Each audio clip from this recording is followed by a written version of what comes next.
April 8th, 2020. Thanks for tuning in to another episode of That's What G Said podcast. Hope everyone staying safe out there in quarantine land. Most of us just kind of locked inside, just kind of going out in for food and groceries and the necessities here and there. So hope everyone is having fun, staying safe, staying sane inside. We're doing our best here at That's What G Said to pump out long shows with all sorts of different segments, so hopefully you can at least take your mind off of everything, kick back and enjoy, and have a little fun for a bit.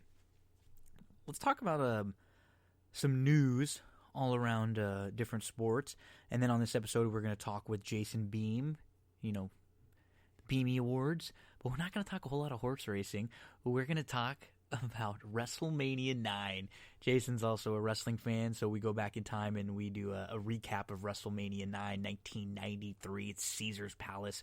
Bret Hart versus Yokozuna in the main event. Hulk Hogan making his return to the WWF.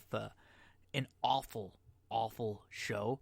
But what's funny, sometimes the best things to talk about are the things that aren't that great. And when we rewatch it, it's still nostalgic, right? The quality of the show isn't great, but it was a lot of fun. Bobby the Brain Heenan on the commentary team, so we'll spend a lot of time talking about that with Jason. And then some horse racing. Tampa Wednesday, Pick 5 carryover, we'll talk about that. Gulfstream Thursday, Oaklawn Thursday, we'll talk about those two. Before we get into anything else, we're going to talk some sports news. Yeah, we don't have other sports going, but we do have news, like in the NFL. Antonio Brown hired a new agent to rep him. So would you give him a shot? We mentioned this a little bit last week. Maybe the Ravens were looking into him. Would you be willing to take a chance on Antonio Brown? Talent, unbelievable, but obviously some issues. And, he's bounced around now with a couple different teams just in the last year, and it was not good for anyone who signed him. Are you willing to take a chance and that possibly mess up your chemistry if you're a good team? And if you're a bad team and things don't go well, is he the kind of guy you want to have on your team? You got to weigh the risk and the reward because his talent is huge. The NFL will conduct the NFL draft outside of their team facilities, April 23rd through the 25th, in a fully virtual format. Club personnel in separate locations. The NFL officials are operating in separate locations outside of the offices, and it looks like the broadcast will combine ESPN and NFL Network. They'll probably run this out of ESPN in Connecticut. Those studios have still been open, and it'll be something like a unified broadcast. There will be some sort of a fundraising element to this. And just reading up on how everyone is having to prepare for the NFL draft without in-person meetings, without giving the opportunity to, talk to these guys again.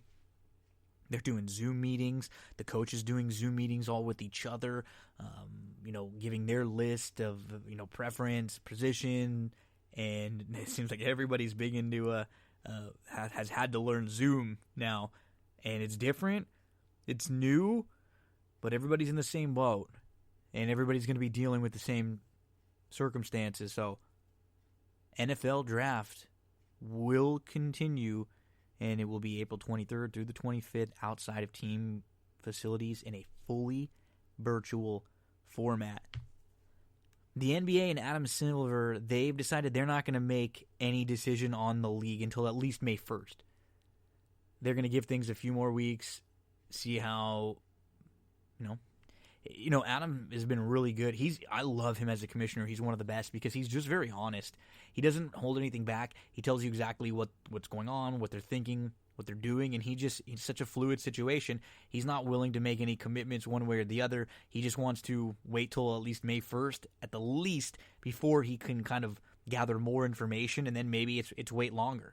He's been pretty open, so that's what's nice about the commissioner about the NBA. And the NBA and ESPN are working together on creating a horse competition with some of the NBA players. They're just looking for different things that are safe, that could get some eyeballs, because there's not anything on these networks that bought a lot of these live sports contracts. They just don't have anything to fill.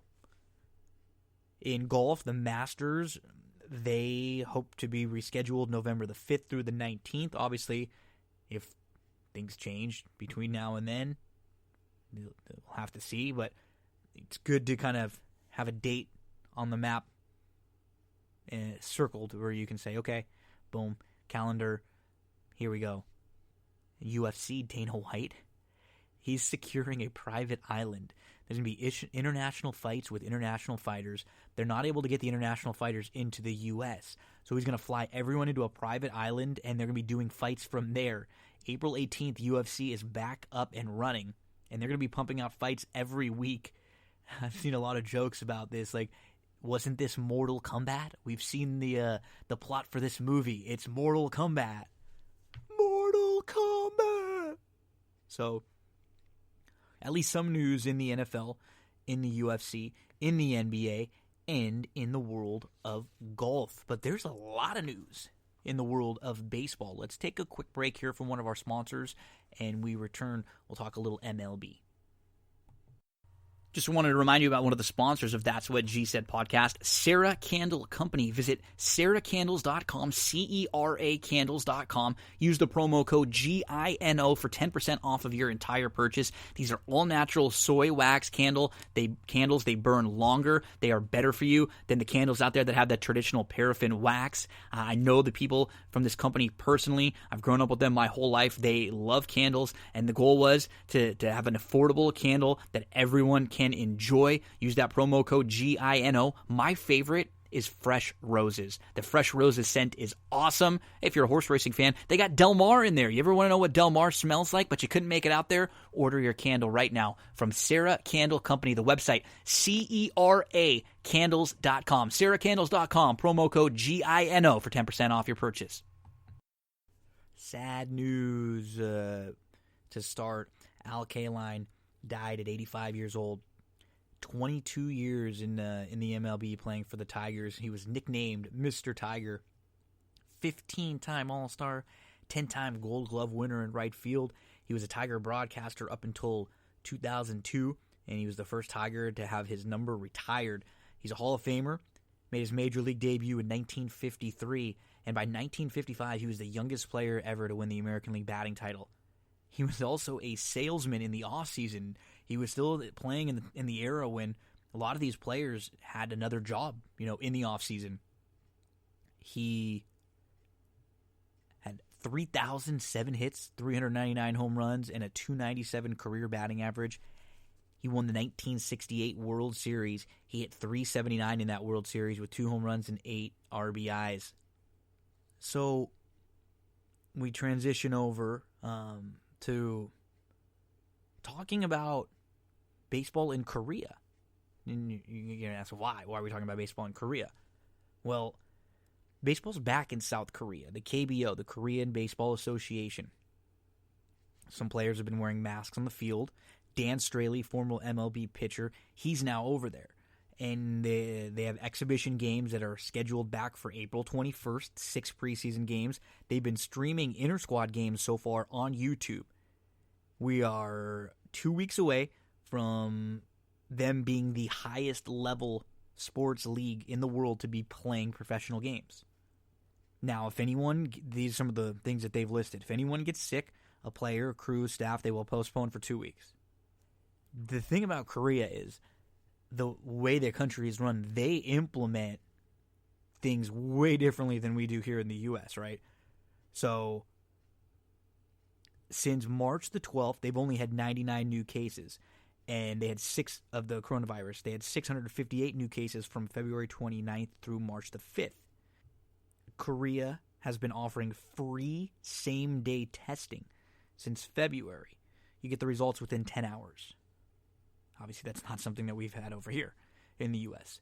When someone tests positive, now this is a little crazy, but just think about this. The government goes through their phone and their banking data to find all potential at-risk places. They go through your phone, see where you've been. They go through your banking information, see where you've been. And they let everybody know at all those places that you've been in contact with them and that you have tested positive. They put out a text message blast and a social media blast. There are masks and sanitizer everywhere. A lot of places you have your temperature taken before you enter the building, and there's thermal cameras to measure your body temperature. So they've done a great job in containing this. Obviously, that's a different country in the way things are run here and there. And not a positive or negative. It's different for them, and it's probably easier for them to implement a lot of these things than it's been here in the United States, because a lot of people just kind of say screw it and do what they want. But using them as a model, all the other sports are going to be watching them to see what happens, even though they've been able to contain this thing much better than a lot of other places have. So the news came out on Monday from Jeff Passan of ESPN that baseball and the Players Association are focused on a plan that could allow them to start as early as May the 1st. Now remember, this is all just a report. I personally think this feels a little early. I think June the 1st would probably be a better date to circle on the calendar, maybe to shoot for, a little more realistic, but we'll see what happens in the next couple weeks. Let's go on with this. This is from Jeff Passan. Federal health officials believe the league can safely operate amid the pandemic. The Players Association and the MLB feel this is likely. All 30 teams will be playing games at stadiums with no fans in the greater Phoenix area. This is the idea. They use Chase Field where the Diamondbacks play, and there are 10 other nearby spring training facilities. Got a ton of fields right in the area. Players, coaching staff, and all other essential personnel would be at nearby hotels living in isolation, traveling only to and from the stadium. Federal officials at Centers for Disease Control and Precaution have been supportive of a plan that addresses to strict isolation. This allows the MLB to be the first pro sport to return. Some believe June feels more realistic. I kind of agree on that. More time to have a larger ability for a quick coronavirus testing and a quick turnaround with results. So they're saying if we wait till June, by that point, most people will be able to have the opportunity to just go and get a test whenever they want and have the turnaround real quick. So it won't be like you having these baseball players tested all the time is keeping, you or I or the average person from getting a test if they needed it. By early May, there should be enough tests that it does not impact the public. Players are genuinely low risk for COVID-19, but many protocols would need to be in place for coaches, managers, and umpires who are a little bit older and might not be that low of risk. Players would have to separate from their families for 4.5 months. This, to me, feels like the part that a lot of players probably don't want to do. You have a wife who's scared. What if your wife is pregnant? What if you have a significant other or, family problems, you young kids, anything, plenty of reasons, but being isolated like that for however long the season ends up being, 4 months, 4.5 months maybe even, not being able to go and interact at least with your immediate family, I don't know.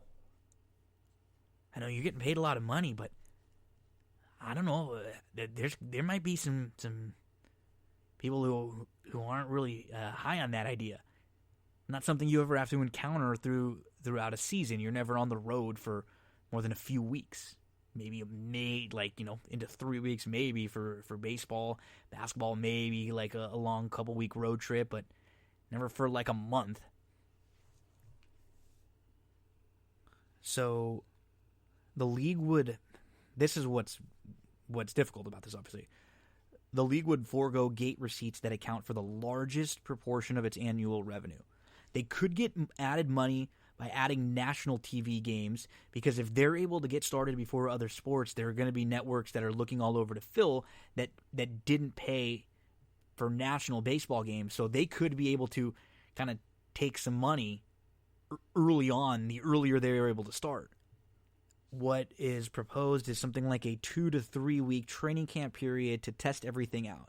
officials believe that if there was, a positive, it wouldn't be forcing to shut everyone down if it was in a contained environment. They wouldn't have to force everything down. It would be a couple, and that would be concerning because that could lead to an outbreak. More players, the union, the MLB Players Union would like this because there's a possibility of expanded rosters to help with the summer heat, to help with any players that may test positive, and more players would be able to receive more service time and major league salaries, and the MLB Players Union would love this with the expanded rosters, which they're going to have to do this year anyways in such a weird circumstance, whether they're going to be playing more doubleheaders or less days off or whatever it's going to be. They're going to just have to expand the roster a little bit to especially help with the pitching. Don't want to have to go out here and cram everything in and have a lot of these guys getting hurt. So other possible changes, they're looking at things that they might have to do to alter the games to make it quicker, to make it safer. Electronic strike zones so that there's social distancing for the umpire. No mound visits for the coach or for the catcher. 7-inning doubleheaders. Regular use of on-field microphones during the game for the players. Sitting in empty stands 6 feet apart and the players not being in the dugout altogether. Many discussion between the league players' teams and the TV networks on things to do. And the questions are like, how many people are allowed in the stadiums? Who is essential personnel at the baseball stadium for a baseball team? Who is needed in the hotels?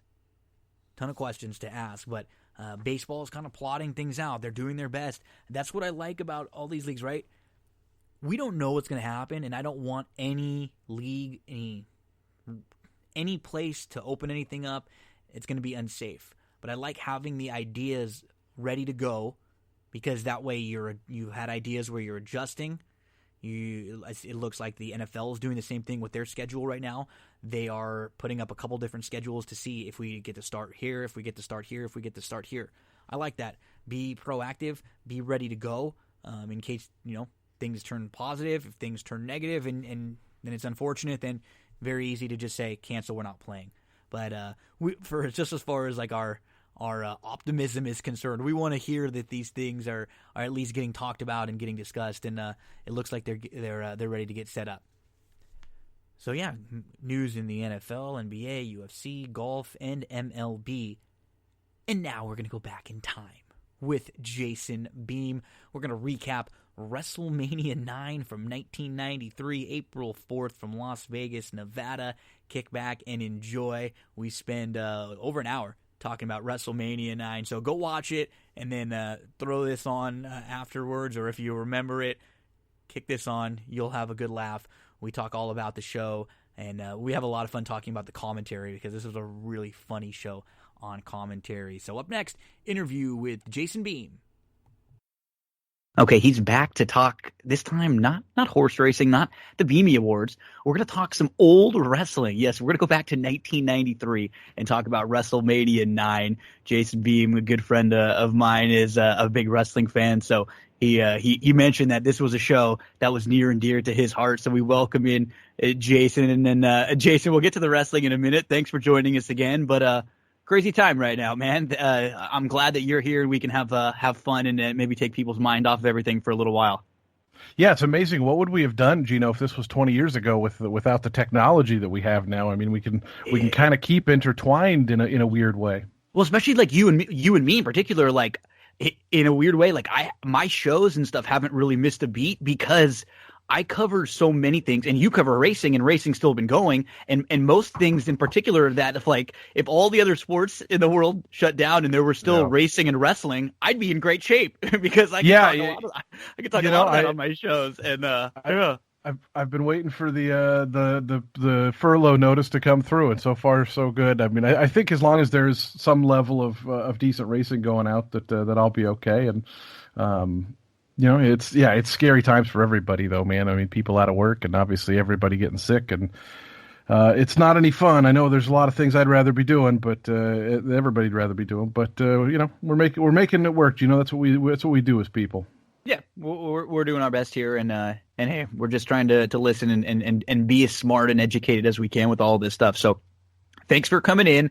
And yeah, normally when you come on, we'd probably be talking some racing or beanies or something like that. But we're gonna dive back into a WrestleMania recap. We've been doing these the last few weeks since we're in the WrestleMania season right now, and people have been getting a kick out of them, especially the older ones. We're seeing this on TV right now, Jason, like all over the place, because these networks that have all these deals with these, in particular, like the teams and the leagues and stuff, and they don't have any live content right now, so they're just playing old stuff from 2 years, 3 years, 5 years ago. ESPN has shown old WrestleManias the last couple weeks.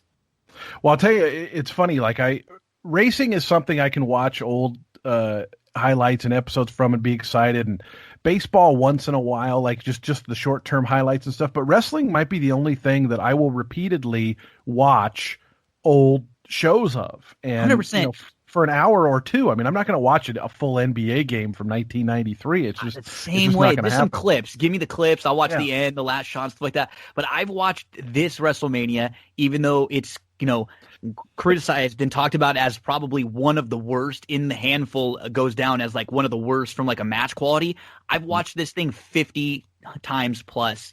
Every year around WrestleMania season, I watch it again. And this one, when we go back to 1993, and we're going to start talking about WrestleMania 9 now, this one was right in my wheelhouse because I'm 6 years old at this time now.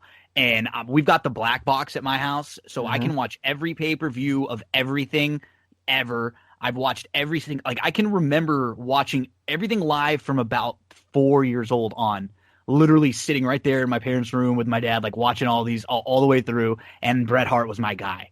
So I loved Bret Hart. Once he got the big title, like once he's in the main event here. But for me, when I watch this show, and a lot of the matches are bad and the endings are not great, this show, what's golden and what's hidden golden about this is just the commentary. Like anytime that Bobby the Brain's on there, Randy Savage is just atrocious. He's saying some awful things, horrible, like that don't make any sense whatsoever. And then we get Jim Ross, who makes his WWE debut. So this was fun. This was like the WrestleMania that they had set up. If you guys remember, they had it all set up like the Roman Coliseum. It was at Caesar's Palace. It was in the day, so it's the lights are out. You can see the sun shining outside. And this was actually the third time they were at a casino early on. What are some of just kind of your big picture memories and the things that stood out to you about this WrestleMania? So I was almost 13. I think I was 12, and I was going to be 13 like the next month. So I was in 7th grade, and this was the only pay-per-view that my parents ever got for me. Usually what we had to do, I got to see WrestleMania 3 on closed circuit television in Phoenix. Yeah. We were down. I was like 7, and Andre and Hulk, even for a 7-year-old, was like the biggest thing in the world. And my dad took me to like some teletheater where they were playing it on closed circuit. But this was one I had a party. All my friends from school came. 7th grade was first year junior high, so it's like I finally, it was toward the end of the year. I finally started meeting new friends, and I was like, maybe we should have a WrestleMania party. And everybody's like, hell yeah, we should. And so my mom was cool enough to do it, made snacks and the whole night. So we had all my buddies there watching this, and it's funny because it was, you mentioned Jim Ross, like that was such a passing of the torch moment looking back, because Gorilla had obviously called the first 8. I know Jesse had kind of left after 6, I believe. Yep. But I mean, I'm a huge Gorilla guy. I just think that his delivery, and he mixed so well with Jesse and with Bobby. Those two teams are, in my opinion, my two favorite teams. And then I like Jerry and Jim Ross after, and I didn't mind Shivani, like a lot of other, but the two with Gorilla and Jesse, and then Gorilla and Bobby, those are my personal 2 favorite announced teams. I went to, when I was at Monmouth last year, I went down to Philly for a day, and Gorilla and Joey, his son, are buried right across the river from Philly in New Jersey. So I went to the cemetery and paid my respects to Gorilla. It says Papagino on his on his grave, and his son Joey. I think this was his second to last WrestleMania. He died in a car wreck in '94. I think it was there's. That schedule back then was pretty brutal, and I guess he fell asleep at the wheel and was killed. But I mean, for me, the whole Gorilla to Jim Ross thing, I got away from wrestling after WrestleMania 10. And I was gone for a lot of years until just recently again. And so I didn't experience the Jim Ross era. I mean, of course, you see highlights of Stone Cold and Stone Cold and no Shane, don't do it and all that kind of stuff. But yeah. but Gorilla was my guy, and so it's and you can tell like when he's doing the intro, like he's just not quite as sharp as he was, and obviously he's just kind of throwing it to Jim. But he was so relaxed and laid back in his delivery, especially on the opens of the old shows. And, I actually thought just a really good broadcast because he certainly wasn't a trained announcer. He was a wrestler. Yeah, he was a wrestler. And that's what I think gave him a little bit of added credibility too, because he'd been there and done that. And he was sharp. He was fun. And that's one thing is that when you look at this, I mean, that's what makes, I think, this one even fun to watch back is that there are a lot of our like favorite characters from the old era here, and you look at like some pretty good quality. I mean, you've got Hogan here. We just mentioned the announce team.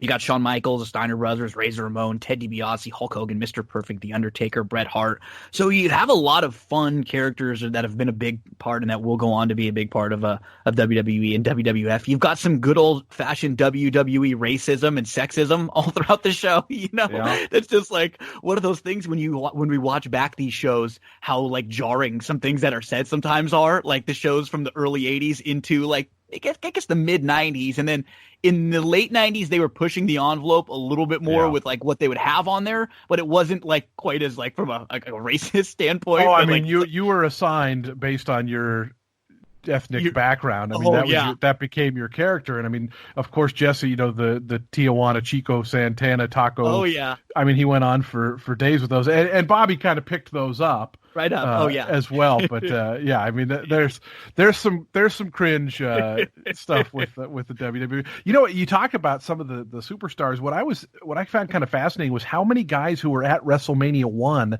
were also in WrestleMania 9. Because like Matt Bourne, who was Doink, he wrestled solo. Also, IRS wrestled solo, or IRS wrestled, I think, tag team in WrestleMania 1. Tito Santana was in the dark match, so he wasn't on the pay-per-view, but Beefcake, Hogan, I mean, there was a lot of guys who were, that's a long run.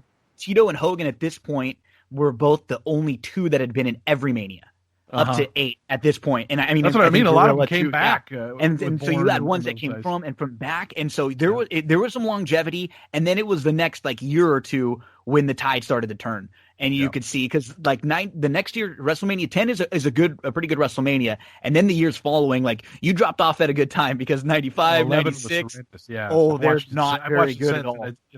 The Godwins and you those kind of. You got the Bam Bam Lawrence Taylor match in the main event, which was, like LT did a great job for that, but that like's not a main event type match. And so this was a lot of fun. Lots of your Vegas and betting talk from Bobby and JR and Mean Gene, like always. And they're before 5, I think it was, when they were at the other casino at Trump's place. There's some great vignettes leading up to it of Gorilla playing blackjack and Bobby some really great stuff. I think, one of the things I thought was kind of interesting was this was an outdoor WrestleMania, and it was, it was not I don't think that was like a Coliseum that they did a lot of. I think it was kind of made for the WrestleMania thing. Yeah, they did make it up. Yep. And it was only 19,000 people, and I really wonder if that had an effect on the broadcast, because it seemed like you did not get many pops. No, there was not a lot of big pops, and that outdoor too. A lot of the time they say that the noise goes straight up. And so it doesn't feel like to me, I know this is WrestleMania because it's the goofy look, and I always know when you look at it, but it definitely didn't. And even the way a lot of the matches, WrestleMania in a lot of the years leading up to this was like the end of the year, kind of the culmination of everything. You had a lot of like endings to storylines and clean finishes and title changes and stuff like that. In this, it seemed like most matches, there was still going to be something going on moving forward. So, but to me, just all throughout the gold that we find on the commentary team, between just like some of the gems and then some of the head scratching things that are said, we're going to pick up a lot of those things for sure. You're so right about Macho. He was so bad, so just bad. The most obvious, and it's funny. He almost, he's such a good promo. Right? Oh, yeah. It's so bizarre that he's so bad on commentary, and it almost feels like he's maybe playing the role of Vince like Vince is just kind of feeding him lines that he's saying because he's very Vince and a lot. He even like at 1 or 2 points gives the what a maneuver. You know, I don't know if he was trolling Vince he's or trying like, to do the thing, and it's like what? He said, what? Crush. Yeah, exactly. The most obvious things in the world, and Bobby gets him a few times, and they have some fun, and I mean. So they bill this as the world's largest toga party, and right off the bat, we get introduced to JR. This is his first time, you know, at WWE. He's calling WrestleMania. Which I thought was crazy. Like right off the bat, right? Maybe throw him into a Wednesday night show or something. Or give him a Raw, something, because this was actually a really interestingly big year in what, when you look back, was kind of a down year for the WWE because they just a couple months before had debuted Monday Night Raw. Now, as their new TV show in the very beginning of 1993. In front of like 100 people. In that same theater. That ballroom, all the time. And then right after this show, they would, for the first time, have a 5th pay-per-view in the year, and it would be King of the Ring. They had King of the Ring a couple months after this, before SummerSlam. So this was actually a big year. They had a lot more going on, a lot more, content out there, a lot more TV time to fill, and they were able to kind of build up their storyline and stuff a little bit better. But it was weird. Like you said, right off the bat, JR thrown to the wolves here, not only in WrestleMania, but in a WrestleMania where he's got to dress up in a toga with these sandals, which was really funny. He made a comment like, I wonder how these are going to play back in Oklahoma. Bobby made 20 different Oklahoma, backwards references. I'm sure he's just writing them down at the ringside. And then we get immediately, which is great too, JR's calling the action of like Cleopatra coming out and the elephants. Like he's giving us all the background facts, about these elephants. He's giving us all the information about Cleopatra and all the, it was just really, really funny stuff here. And then we get, Macho Man coming out with the Vestal Virgins and grapes. Eating the grapes. Binkus Maximus is introducing them all, and then Bobby the Brain coming out. He was supposed to be with the Vestal Virgins. There's a mix-up. He's on a camel. He's like backwards on the camel, just overselling it like always. But he's just so damn good with his facials, with every little thing that he does. He kind of falls off, and then Macho kind of lifts up his toga, and they show his underwear. But this was just fun. A lot of fun in the intro. I didn't, the thing with the Brain is when you're a kid, he's the bad guy. And I will say, like, I get a little annoyed, and I'll say this to you and others, like, I'm not a big, like, I don't like to watch wrestling to be a booker, like to kind of see what they should do to, you got to set up the feud with this. I do kind of fall into the very simpleton of, not necessarily good guy, bad guy, but just I like this guy, I root for him kind of thing. Follow it, yeah. And with the Brain, when you're a kid, like you hated him, right? And you only realize as you get older, and you do kind of take on that whole Booker thing, you realize how just incessantly brilliant he was at being the heel and just how good he was. I mean, it's incredible to watch back now. Sharp. I mean, yeah, and anybody who has to do something comedic for 3 hours is going to throw out some lines that are bad. Like that's how it goes. But he hits so many more times. And, I always loved him and Gorilla because they were friends, off and you camera. You could tell. And their Monday night primetime show was just hysterical and just little hits and, short arms and deep pockets and all that kind of stuff. Like it was just so good. And one thing I wanted to bring up, just kind of talking about the totality of the show, I remember being distinctly annoyed that the ropes were not red, white, and blue. Yeah, it was the first time. Yeah, it didn't feel right, and it felt because like the old NWA kind of had the off-color ropes, and I used to like just not like the NWA because that was always what came on right after WWE in our town, and so I remember when that came on, I'm like, what the hell? This isn't WrestleMania. Come on. Yeah, it seems like a stupid thing to be annoyed by. No, but you just notice it. Yeah. And this was probably the beginning of JR getting ridiculed and made fun of by Vince for years. Vince loved just getting JR in like compromising situations all throughout his later time. He would have to like kiss Vince's ass or like eat dog food or do these embarrassing things all throughout. So it's funny to look back on now and just see that the first time he showed up, he's in the toga with the slippers and everything. And he's just an announcer at that point too, right? Like he's not a backstage bigwig like became. He became, and God, the one thing that I do get a little bummed out that I wish we would have been able to get a longer run of Bobby JR. That could have been really fun. Those two guys going at each other. They could have been like right in line with those other really good ones too, because JR just plays it straight so much, but he's quick, and they would have just had a lot of fun going with each other. Yeah, absolutely. Okay, so let's get into this. The first match in the opener, we had the Intercontinental title match. It was Shawn Michaels with Luna Vachon versus Tatanka with Sensational Sherry, and Bobby explains who Luna is right away. Shawn Michaels, Sherry was with Shawn Michaels for a while, and she comes out. She's not really with Tatanka, but she's just kind of against Shawn.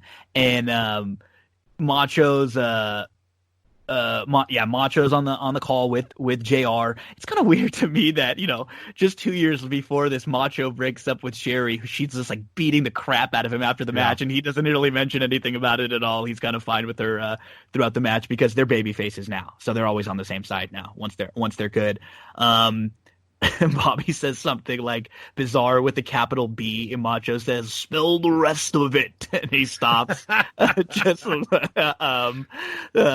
Macho says Luna is a Vestal Virgin, but for a different reason, which was another a really fun one. But Bobby also claimed she was Miss Ontario. He said she won Miss Ontario.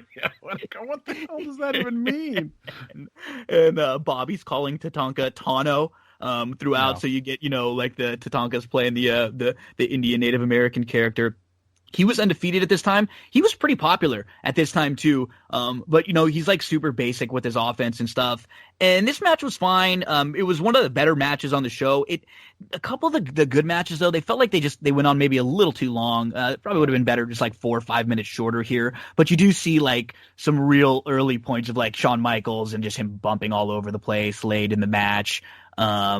This match ends up a DQ, and like a lot of the matches in this throughout the show, Tatanka wins by DQ, but it's kind of a weird finish. You could tell they just don't really know what they want to do. I don't think they wanted Tatanka to win the belt, but they still wanted him to be undefeated because they kind of liked him. It was good. It was one of the better matches on the show.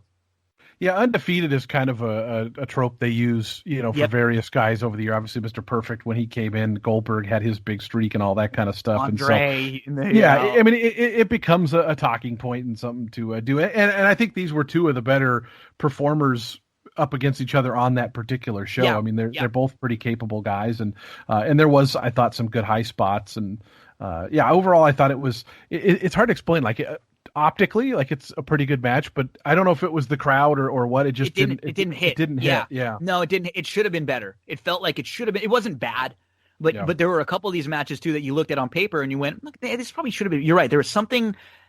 Maybe they didn't get that extra pump from the crowd. Maybe the angle, the glare and some of the sun out there might have been a little weird for some of them. Outdoors, it's a different beast. But if you remember right, like remember how amazing the '92 SummerSlam was outside? It was great. Visually and everything incredible. Yeah. So you're right. It totally hit or miss. And a couple of the WrestleManias since then have kind of been that way. Like the one in Santa Clara was okay, but then I think there's one point where like the Undertaker's coming out and it's still light outside, and that's kind of what happens in this show too. Which there are just some points where you'd feel like you'd want it to be kind of dark at least to kind of set up the ambiance that they want. But this match, it went just over 18 minutes. Shawn Michaels keeps the title because Tatanka wins via DQ. And then after the match, Luna just wails on Sherry.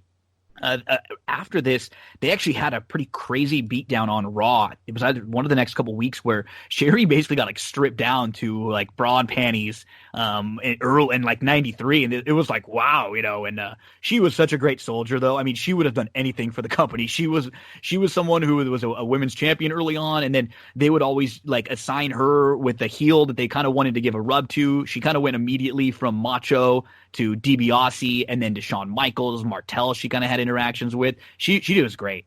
Yeah. Oh yeah. I mean, Sherry, I think is kind of underrated. She's a Hall of Famer though, right? Yeah. And she is, I got to check on that because if she's not, she's going to be very soon. I mean, she's really, really incredible. That's the one thing I miss when I look back on some of the old ones. She kind of carried that Macho Ultimate Warrior thing. I mean, she was like hugely pivotal in those interviews, and she was kind of the bait. For Warrior, but I mean, she was a big part of that run. and she set up the whole thing with Elizabeth coming back, and she had the interaction with Elizabeth. I mean, she was excellent, and she just does a great job. And I just miss they don't have as many managers nowadays. I don't know for what reason it is, because I think it's a lot of times you have a good one, and like we see with some of these, especially late 80s, early 90s, you really get some heat on there, and a lot of times it's like you're feuding against the manager, even, you know, how it was with Bobby the Brain and some of the other ones, Jimmy Hart sometimes, and something like that. So, yeah, not a bad opener. And we move on to Mean Gene, and he's Sherry is a Hall of Famer, by the way. Yes. Okay. Thank you. I thought she was.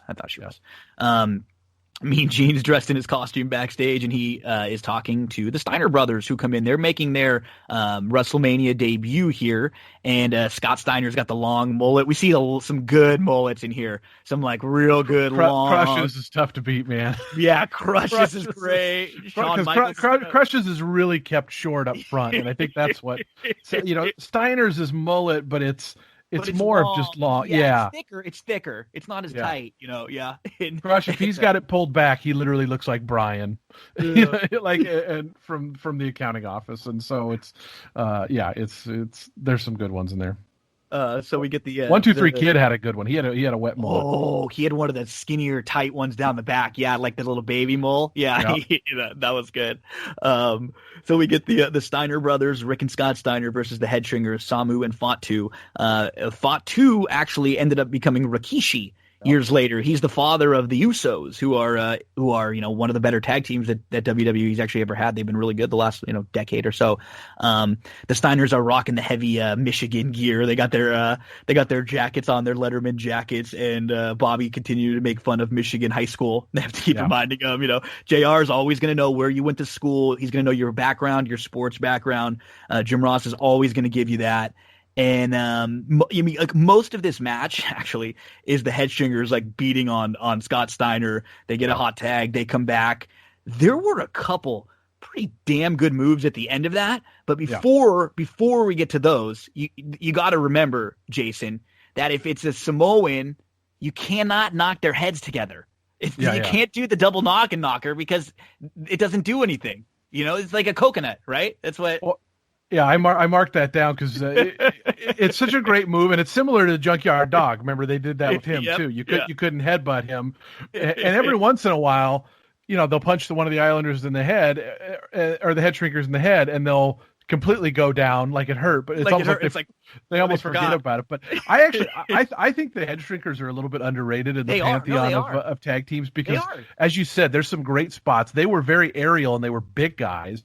I think I mentioned the Islanders because I was thinking about them as part of this. Like, I remember Tama, Haku was the guy that would beat the crap out of everybody, and Tama would go off the top rope with like a monster frog splash or something like that. And, the Samoan legacy in wrestling is incredible. But I thought the kicks, when they would some guy turn around and turn right into a high kick for them, like the Shawn Michaels style kicks, they would just tattoo the guy. There was something about the no shoes, too. Yeah. Some of the wrestlers that didn't have that would go wrestle bare feet that kind of scare me a little bit. I'd be like, man, this guy's gonna go no shoes on there. Like, he's not worried about his foot. Like, he just that would And Alpha's eating a skunk outside of the ring or something. Lord knows what's going on with him. The crowd went super hot for the Rick tag, and there's a point where they've got Rick up on one of their shoulders, and the other one's about to come off the top rope for what looked like one of the finishers, and Rick catches him in the air and does a crossbody off his shoulders. I couldn't believe – totally forgot about that move. I could not believe that was a really crazy high spot move for the time. And how about Rick with one of the weirdest nicknames in all of wrestling? The dog face gremlin. Like, what is that? There's a point where JR just calling him dog face. Dog face. The funny thing too is he was supposed to be kind of the zany Steiner. Yeah. And as we know, it turns out, like, literally, I think after they left the WWF, like, Rick became like a real estate agent and Scott Steiner became insane. Big Papa Pump. Yeah. Yeah, they kind of reversed roles a little bit. Another great Bobby line was when Alpha hit Scott with the kendo stick, and Brain goes back, gone. They were just, Brain was really rolling tonight, and this was a bummer because this was actually his last WrestleMania too. It feels like it wasn't even a long run of Manias for him. We got him a lot more in some of the other shows, and then they're gonna finish this off with a Frankensteiner for the win. But I mean. Go ahead. He totally whiffed the Frankenstein. He biffed it big time, and he missed that move. That was the one thing about wrestling the Steiners at this point is that they were billed as being like these really good in ring, and they could go in ring and they could do a lot of things, but they would just toss you around. They injured a lot of people, I think, in early WCW and here because they missed that Frankensteiner a few times or some of the things off the top rope. They weren't. Scared of trying things, and a lot of the time it was at the mercy of their opponents in the ring. Yeah, I mean that his feet are off of the guy, and he's still on the ground, and then all of a sudden Samu oh crap, I got to do a somersault, and then he goes. And in fact, there was a match in WrestleMania the other weekend where I think it was the first girls tag match. One of the girls kind of does a sidewinding 360, and she landed on the girl's knees for a splash. And pinned her, and it was the pinning move. It was the Alexa Bliss match. Especially when they have the ability in this one to retape that spot. You know what I mean? That's just come on, you're taping this match from 2 weeks ago. Yeah. The old splash on the knees, that'll really keep you down. Oh, yeah. But, I mean, it's obvious, it's going to happen. I mean, you're certainly going to whiff moves. It's just, and the Frankenstein, it wasn't the worst, but it was pretty obvious that it was a little bit whiffed.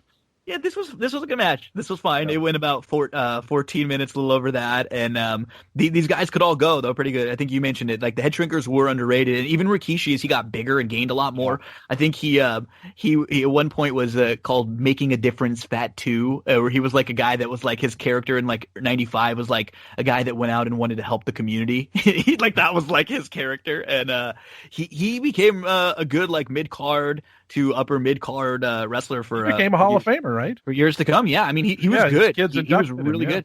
Yeah, and then we get to another character who, at the time I didn't realize how good and how really well done a lot of the time Doink was, especially at this era of Doink. So we get to Doink the Clown. Mean Gene's talking to him. Doink is an evil clown. They show kind of clips of the feud with Crush leading up to this, who Crush used to be in Demolition. Now he's Hawaiian Kona Crush. And Vince with the worst accent, right? Sugar bro, I'm coming down to the He's so awful, so bad. And Vince initially was so high on the Doink character that he actually talked with a lot of the his executives and his right hand men that he wanted to do a circus style WrestleMania, where Doink was going to be in the main event and it was going to be the big top, which is actually not far-fetched from what this WrestleMania was, but it would have been, animals all over and all that stuff. He had really big visions for the Doink character. And, Matt Bourne, who plays Doink, he had some drug problems and some inner demons and stuff. You had mentioned was Matt Osborne at WrestleMania 1. And he was scary. You look back at him, he's this clown, and the great thing about it as he wrestles, and this is Doink the Clown versus Crush, that's this match now, as he wrestles and his face paint wears off, he looks even creepier, because he's got half of the white face paint, or it's faded, and his hair's out, and he just kind of looks like a maniac, crazy drunk guy that cressed up like a clown, and he's good. He does a really good job. He's a heel at this point. He picks on the kids a lot. He'll trick them and he'll do things like this. So, Doink, I thought Doink was, looking back, I really loved this early Doink heel character. Yeah, and as he evolved, it seemed like he kind of became, they would, start pushing more that, he's very technically sound. He's very technically sound. And he kind of got a big spot in that next SummerSlam with when King came out on the crutches and put him in, and him and Bret Hart wrestled a hell of a match. And I mean, I was a big Crush mark at the time, when you're 13, the big cool Hawaiian guy. You're supposed to be. Yeah, you're supposed to be a Crush mark. And I honestly thought the finish of this was kind of a neat spot, the little mirrored double doinks. It's an illusion. Yeah, and I mean Bobby just selling it, and then the refs. One of my favorite things of older wrestling is clueless refs, but also when Rene Goulet and Pat Patterson come out from the back and they're just standing around looking at when Brett has Lawler in that 20-minute sharpshooter, literally Pat Patterson's just like holding Brett on the shoulder, like, come on, you have to let him go, Brett. Pointing and shaking his yeah, arm. I love, and then, but in this instance, one of the backup refs comes out to Joey Morella, and he's like, I swear he's under the ring. And then they look, and of course, they look for 4 seconds, and like, he's not there. You better give up. He's walking down the aisle, and he's like shaking his head still, that ref. Yeah, like, I swear to God, there was 2 of them. There were I think some fun ones in here. Savage said, Crush came, and Savage and Crush were very good friends backstage. They actually had a match at next year's Mania. He liked Crush. Yeah, it was good. It was fun. That Falls Count Anywhere, and he was trying to give him a good push. And he said, Crush came to TCB, take care of business. And now that you mentioned that, WrestleMania 10 was so much better. No, just like a match quality. Oh yeah, I mean, Owen and Brett was better than, by 10 miles than anything. Got the ladder match in there too. The Shawn Michaels Razor ladder match, which was awesome. So then we get the finish where Crush dominates most of this match. When JR says something, that'll loosen your tooth, Macho, and Crush isn't even a dentist, just like the stupidest, most basic stuff ever. And then at the end, when the other Doink, not yet Dink was later, the mini Doink. So when the other Doink shows up and there's 2 of them and they're doing like the mime mirror, And he keeps saying, he must have said it 6 times, this is an illusion. Bobby the Brain just repeats it over and over. Him trying to sell this was great.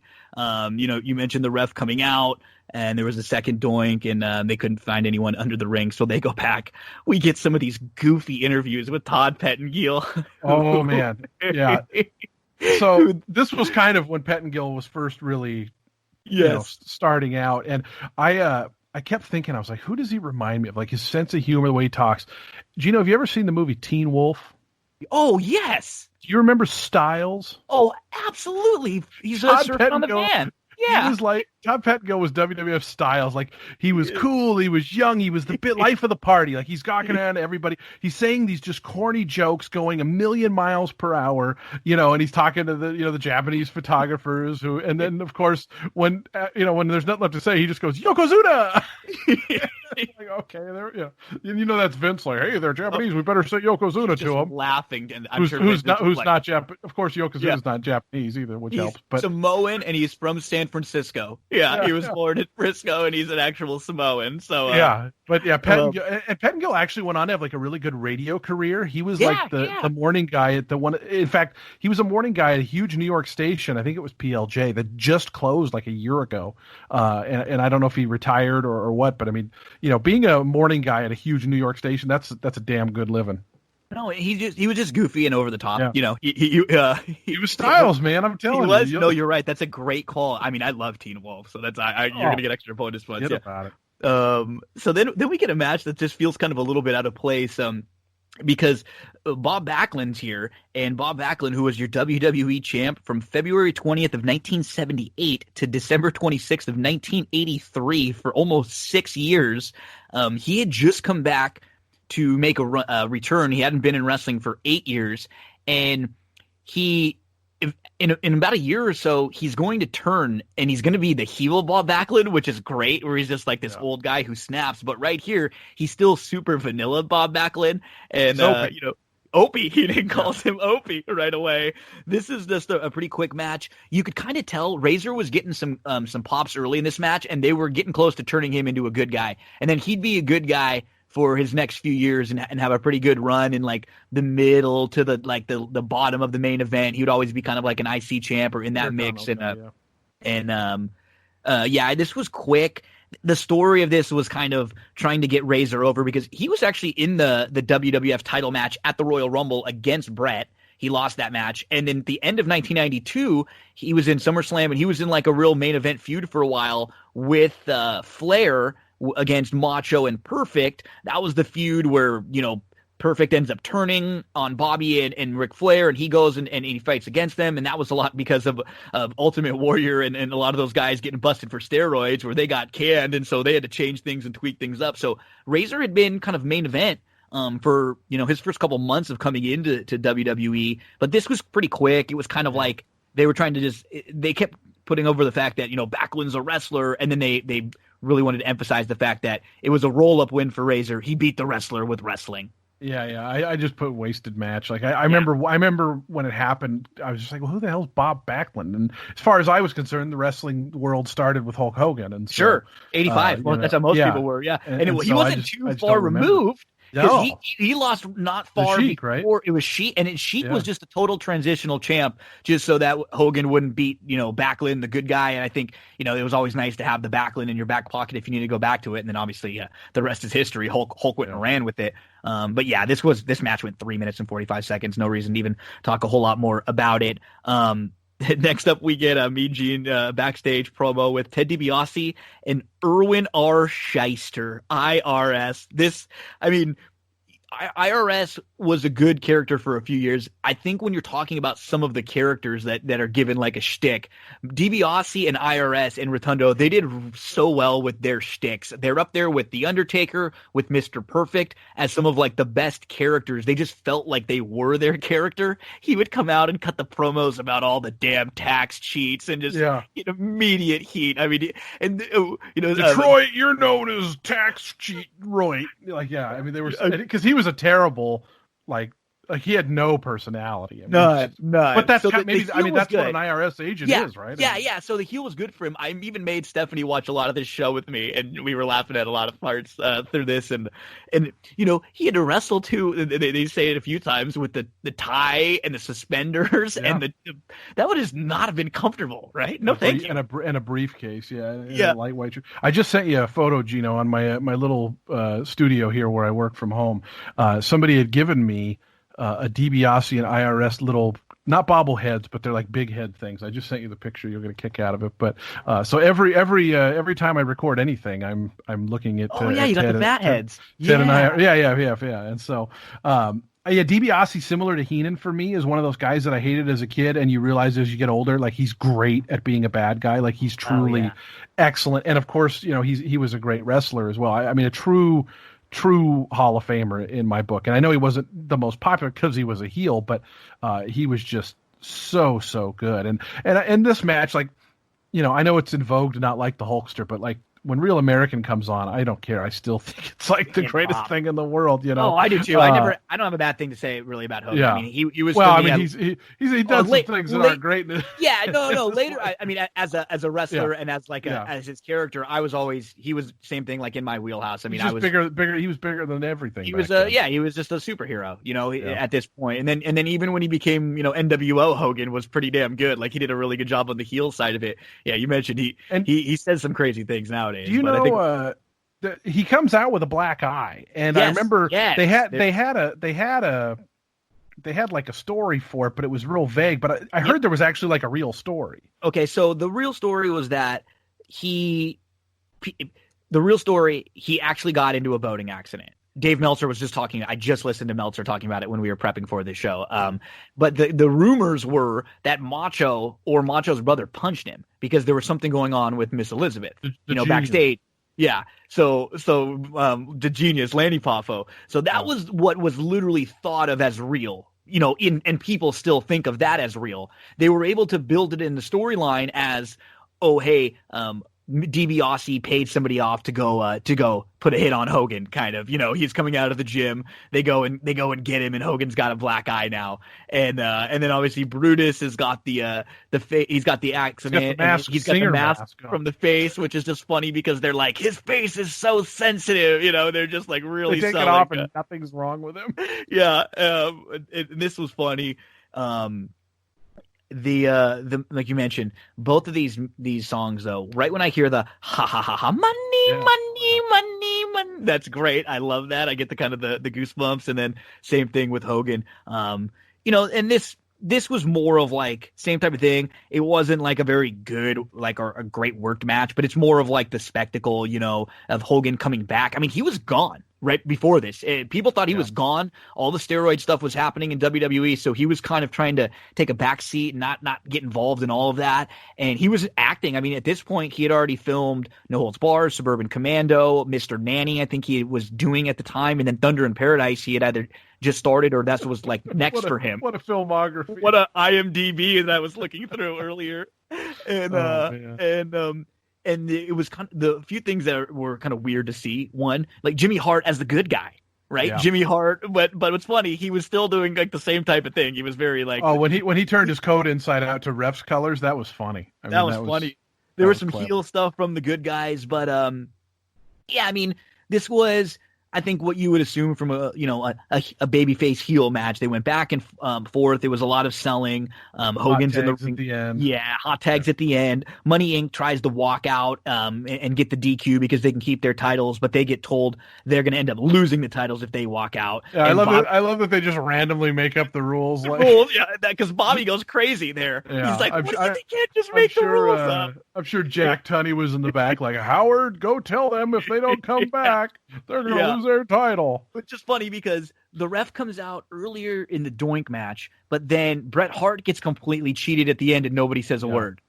So it's like you said, like there's just zero. Couple holes in the writing. Yeah, can I tell you a Beefcake story real quick? Please. So Beefcake was kind of my other guy as a little kid. Like it was Hogan and Beefcake, and my dad took me to the Seattle Center Coliseum, which was where the Sonics used to play, for a house show. And I think it was Bundy and Hogan were the feature, but Brutus had gotten injured to his leg. I don't think it was the famed parasailing thing, but maybe it was. But whatever it was, he came out on crutches. Like it was supposed to be his match, and he was like the main reason we went. And we were kind of sitting on the aisle, but up, and he comes walking out in the crutches, and eventually would go up and say, I can't wrestle, and I got hurt. My dad chewed his ass the whole way walking back. I spent $18 on these tickets for my kid. You can get your ass out there. Just being a total hardo. And the guy legit had, like a broken leg or something. And my dad was so mad. So mad. I mean, of course I was heartbroken, but he was, people, and he's another one who I don't think this guy, he was over Brutus. Oh, Brutus yeah. Was the barber over. thing was great. That was great. Great gimmick. It was from WrestleMania 3 on was when he turned, and then it was great. He had the barber shop. There were some big things that happened in that barber shop. People remember Shawn Michaels putting Marty Jannetty through the glass, and he was really well built. I mean, he had a good look to him. He did. He had the big gregarious smile. I mean, he had a lot. He was super colorful. He played his character well. Like he was a good babyface. He was a good mid card babyface. He had a good high knee as well. Yeah, He'd throw him off the rope. Behind me. I was like Brutus, and he was obviously one of Hogan's best buddies, and so he was always Hogan always liked having him around. So when DiBiase and IRS come back in the ring, the crowd starts to get into it. Then Macho says, "They're hanging from the rafters." And then it's silent for a couple seconds, like Vince or somebody told him that, "Damn it, Macho, there's no rafters here." And he goes, "If there were rafters, it's the Roman Colosseum, and it has columns, so they're hanging from the columns." It was just great. Oh man, see that's fun. I mean because he was awful, but that's hindsight, that's hilarious. Yeah, it's like those are the things throughout the show that and a lot of the these shows, when you look back and you listen, it's really funny to listen, and it's not even as much about the work rate, especially early on, because things have changed. Like work rate wasn't really a thing back in the day, honestly. You know what I mean? Like as you mentioned it, like as a kid, to me a good match was if the babyface won, if the good guy won, and he didn't get it, like it wasn't like a cheap DQ, like that. You almost didn't care about spots. Like no. I remember, you really didn't. There was an excitement like when there was false finishes and all that, but like you didn't. I would be like, if you remember the house shows or even like the non-pay-per-view stuff, it used to just be the main guys just beating the crap out of a jobber for 3 minutes, and that was it. And that was like it. The whole purpose was just to see them. We didn't even. Yeah, I was gonna say, because even Monday Night Raw when it started, that was a lot of what it is, and it was like still jobbers, they would build to whether it be like a Clash of the Champions or one of the big Starcades, that they would have, whatever company was, there would always be Texas wrestling. They'd have the big Texas stadium shows, so it would be like build, and you'd very rarely see star against star. You're right. So we didn't even know what a lot of the time like great work ethic was until later on when we saw them kind of like start to shift away from some of the real big guys, and we saw some of the littler guys who were more athletic, who kind of like Bret Hart and Shawn Michaels, who could kind of really, really go. But yeah, this was fun. It wasn't anything great at all. Hogan comes in for the hot tag. There's a spot with the ref bump. Both Hogan and Brutus cover DiBiase and IRS, but the ref's down. So Jimmy Hart, you mentioned, he flips his jacket around, so it looks like he's got the ref shirt. He counts the pin. Obviously it doesn't count because he's not the ref. They're all mad after the match. They end up winning via DQ, but they lose the match. And they lose via DQ and they lose the match because Bobby their mentioned music something gets up. played. But their music plays, they celebrate. And Jimmy Hart even throws poor Morella over the top rope. It's Danny Davis, which is really funny because he was Davis, Dangerous Danny Davis, and he was the one that many years was ago, the ref that cheated and turned and then went back, and so it was. It was fun. It was more of a spectacle. Bobby gets a good one, a couple good ones afterwards. He says, they don't have the titles and they get the loser's purse, which I always thought the loser's purse was great. Was great. That was a Gorilla thing for many years too, talking about the loser's purse. I bet you Gorilla was backstage smiling when he heard Bobby say that, because that was something Gorilla always would say. And I don't think Hulk Hogan ever got a loser's purse in any of his appearances. I was telling you on Twitter the other day, like the urban legend that I always grew up thinking was that matches were settled via a poker game, and that Hulk Hogan was just the best poker player of all time. I had heard that somewhere and interpreted that was kind of how it was.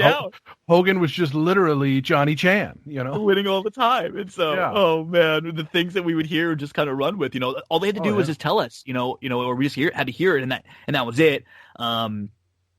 Macho at one point says, when they're celebrating and they're doing the strut, like Hogan's doing the Brutus strut, he says, "The Mega Maniacs are the Mega Maniacs." Just another a good one. And Bobby tries at the very end, before they go to the next segment, Bobby is trying to get some of the money that they're passing out, because they have DiBiase's briefcase and they're the least secure briefcase of all time. They're passing the money out. Combination was 1, 2, 3. And Bobby's turning he's Brutus, I always liked you. He's trying to kiss his ass to get some of the money, which is just great heel. He's even willing to like sell his soul for a few bucks there. And Bobby was great in this too at a few different points, talking about like how he hangs out with DiBiase, which I always believed too. I just thought all the bad guys were buddies and all the good guys were buddies. Like they're just heels. And for years, that's how they were. I mean, with kayfabe, that was how they ran, right? Like you had to hang out with the good guys and bad guys. You couldn't go out with them on the different buses, everything, different locker rooms. It was always like that. So this one went, a little over 18 minutes, and we get another Todd Pettengill. He's talking to Natalie Cole, and then he talks to the Caesar's Palace Natalie CEO. Cole wants nothing to do with him. She's she has no clue what's going on. He's like, "You coming back next year?" She's like, "Yeah, sure. What are you working on? Something." She's just like nothing. It's like, oh god, my agent made me do this. Damn it, 100%. So we get then to Luger and Perfect. Yeah, Luger and Perfect. Mean Gene's talking to Mr. Perfect backstage. He actually butchers at one point, calling him the narcissist, and he calls him the larcissist, and then they kind of have a joke about it behind. But Luger said he's having a great week. He's been hot at the tables. He has had a good week in golf, so he's ready to go. And then we get the narcissist character who comes out. He's posed in front of the mirrors, and we have the women that accompany him in very scantily clad clothing, and immediately JR says, "I see a few things I like already." Right when they come out, right when they walk out, and they're in their bikinis. You know what? I liked this match a pretty good amount. I really did. I like when Perfect is on offense in particular. Those were the times where it wasn't that bad. It didn't seem like there wasn't an extra 4 or 5 minutes. This one went like almost 11 minutes, so it wasn't like 15, 18. Some of the other ones dragged a little bit more. I liked both of these gimmicks. Luger would very soon become made in the USA Lex Luger, and he turns good guy in just a couple months from this. But what were some of your thoughts on this one? Luger always got crap for like not being, because he was supposed to be the next Hogan, right? And he always, I feel like he got a lot of crap for it. Like I thought I used to like him. Like I liked USA.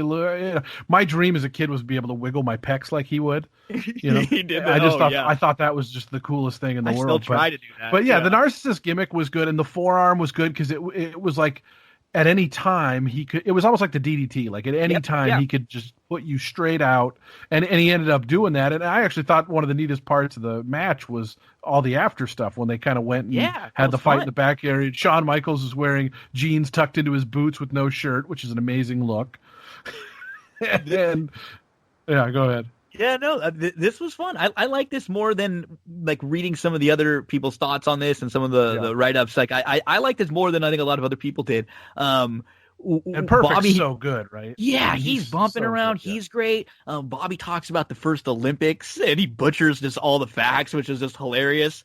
There's a funny line, too, where he says, I talked to Luger, and Luger predicted a knockout, and Macho Man said, Ali couldn't even do that, and he said, you're not really comparing Ali to Lex Luger, which was great. And and the pace was pretty quick for at least like half of the match, and sometimes it got a little slow, but it was still fine. I enjoyed this one. You mentioned the backstage stuff I thought was really cool. You didn't see this a whole lot. You never saw things like this at this time. Them going backstage and Luger sitting there talking to Shawn Michaels, and then this ends up leading to a feud at SummerSlam. Shawn Michaels faced Mr. Perfect actually, and this was good. This was a lot of fun. When Perfect. The way that this match ended, it was a roll-up. Luger cheated because Perfect's legs were on the ropes. The ref didn't see it. So right after the match, Luger ends up knocking out Perfect with that forearm, and he's kind of in the ring. He wakes up. He runs back to chase after Luger, and he runs backstage. Luger's talking to Shawn Michaels, and they kind of have a fun little brawl back there, as you mentioned. But yeah, I thought this was another one of the I guess the better matches on the show. Yeah, I like these two guys a lot. Yeah, no, I mean Luger had such an incredible look. I mean, just as a physical specimen. I mean, he looked the part of like the perfect Adonis kind of guy, and so the character I thought was good for him, and the total package kind of thing. I always thought he was better than he got credit for. Yeah. This next match. Yeah, speaking of who's not better than they. Yeah, this next match is widely considered the worst WrestleMania match in history, or on the very short list, and it's pretty crazy to say that with a match that involves The Undertaker, who goes down as one of the all-time greats. But this was The Undertaker against Giant Gonzalez. Giant Gonzalez was named El Gigante, if you saw him in other promotions before this. He was legitimately, they keep talking about him being 8 foot, but he's legitimately 7'7". Yeah. Like he is huge, but he cannot. I mean, he can barely walk.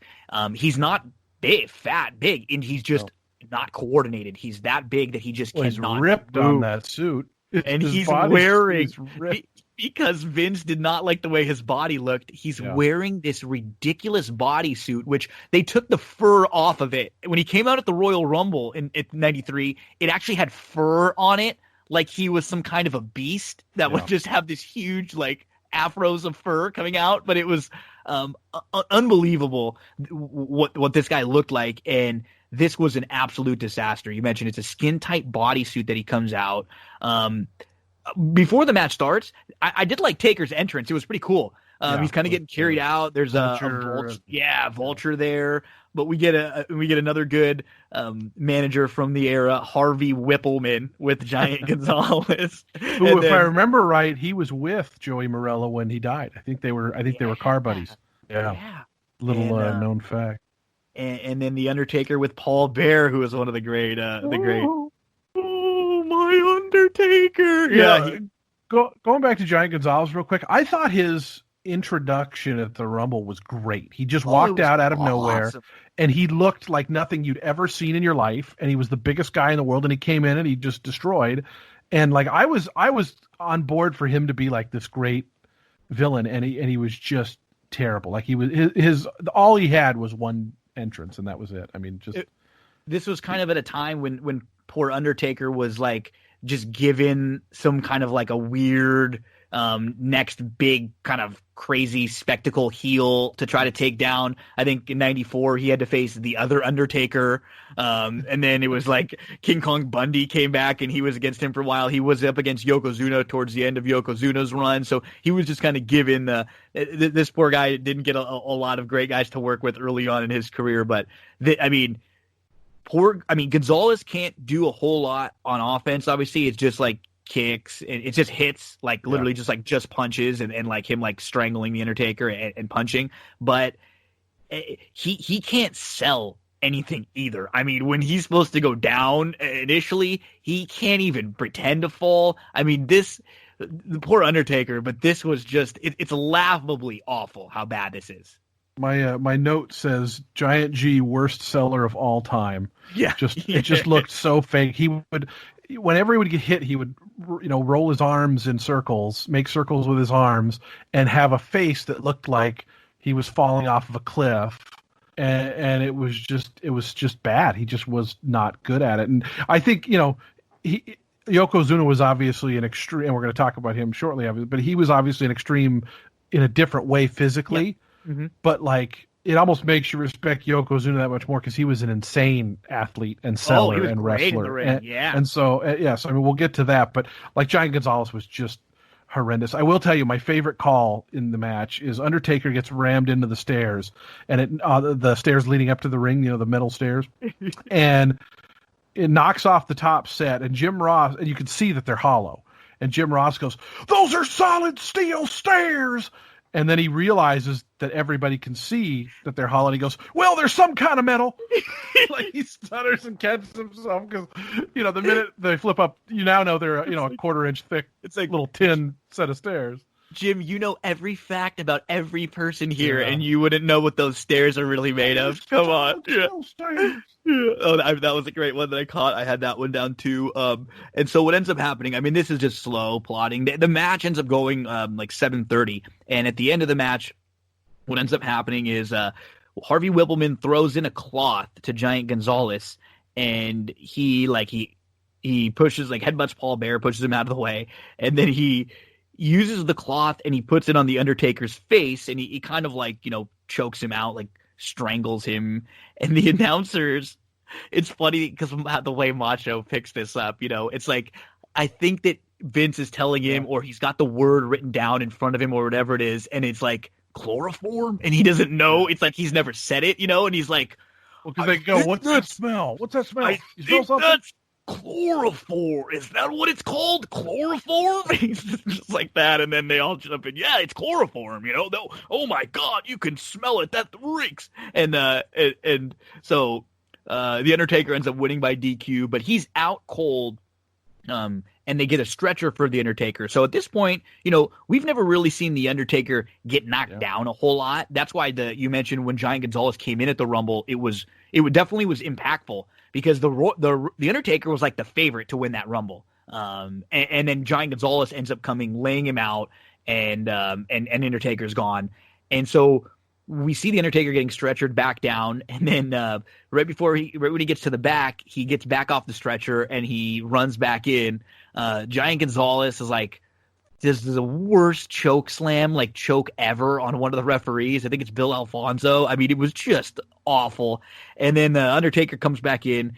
They kind of go at it for a little bit. I mean, and when he knocked him down initially with the clothesline, it was he's looked like he's never even thought like about maybe having to fall down before. I mean, it was just bad stuff, but funny to rewatch. I mean, I enjoyed it. I was wondering if you could actually smell something in the arena. Like, did they pump out?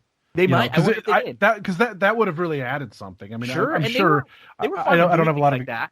Yeah, I mean, I don't have an experience with using chloroform. We'll have to ask Danny Kaye.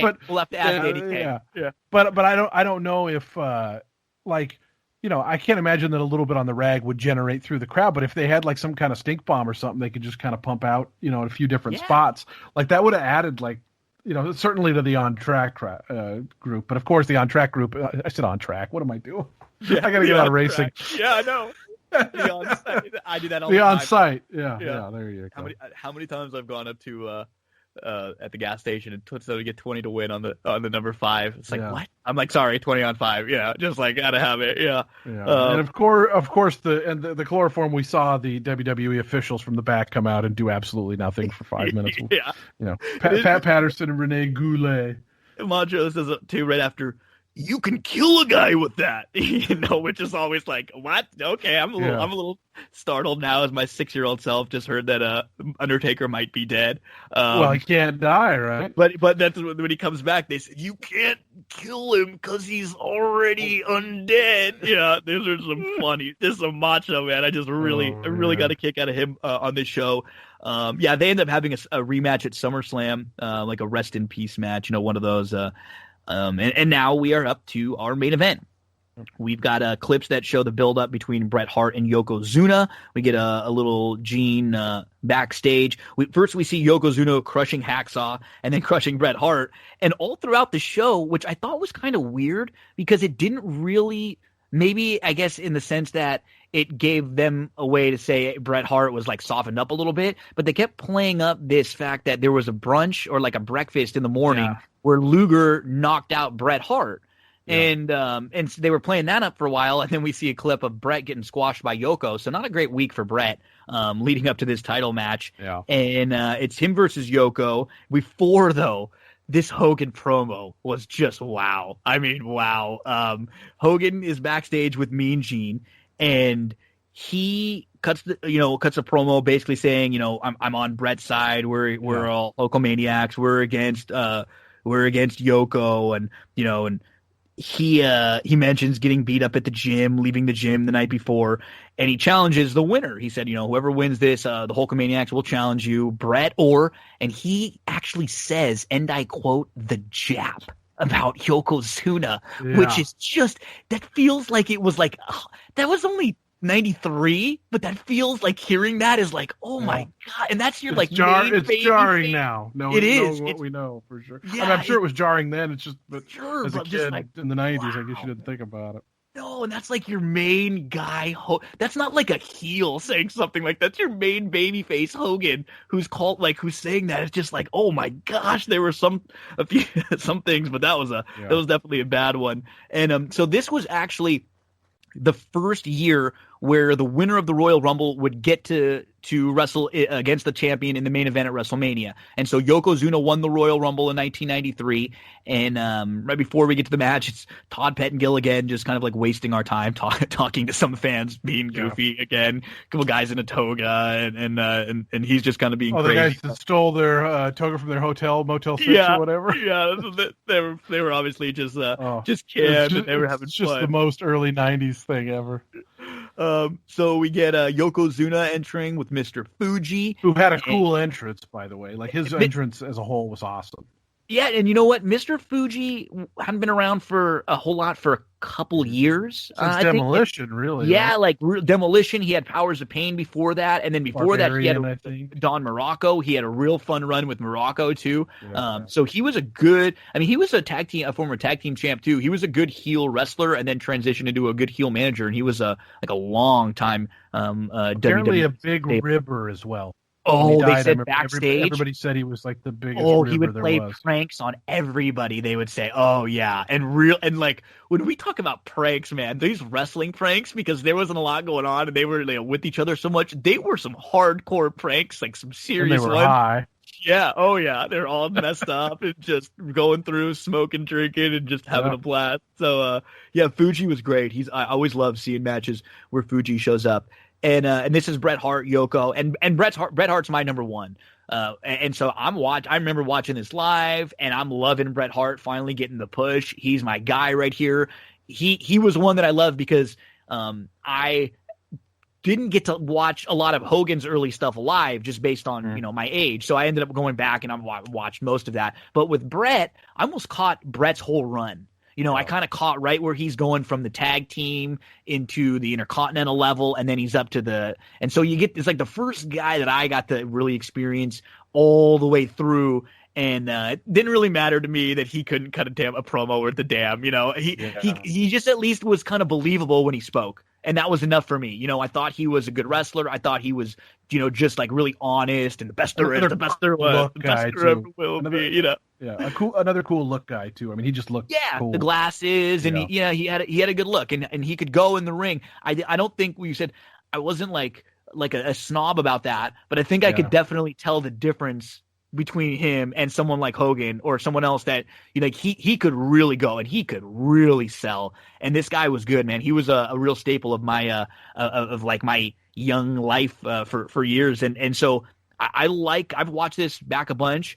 This is one of Yokozuna's better matches too. They don't try to go 20 minutes because Yoko can't really go that long. But you mentioned he's quick. He's got a really good first step. I mean, he's agile for a big man. Athlete. He's an absolute athlete. Before about like late 94, 95, when he started getting into like the 600-pound range, like this Yoko, he was really quick and he was good in the ring. I think one of the best recipes for a good heel, I mean, first of all, having him not really speak much other than, you know, bonsai or something at the end of the interviews, you know, similar to Brock and some of these other guys, it gives an air of mystique and an air of, 100%. Look, I'm so fucking tough. I'm not even going to talk. But I think that what makes to me a great heel is he seemed unbeatable. Like, how could you beat that guy? How can you slam him or pin him or do anything to him? He scared me as a Bret Hart fan.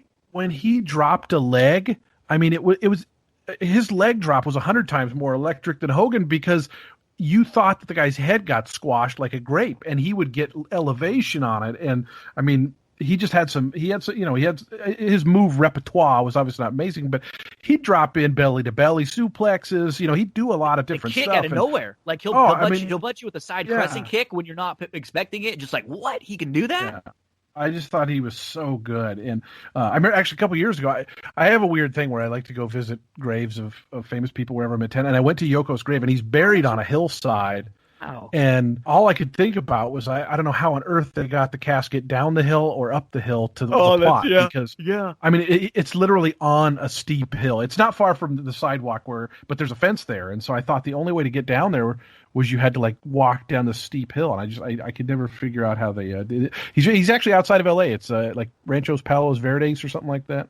Oh, nice. Somewhere down in Southern Cal. It's easy to find. It's literally like the fifth stone from the main road. But regardless, he it says his name, and it says the mighty Yokozuna on his grave. But I thought he was just so tremendous. I mean, in his run, which was not long, and like you said, at the end, I think he started getting the tags with Owen and stuff like that. And obviously Owen was incredible, but he had a short run there where he was an awesome heel.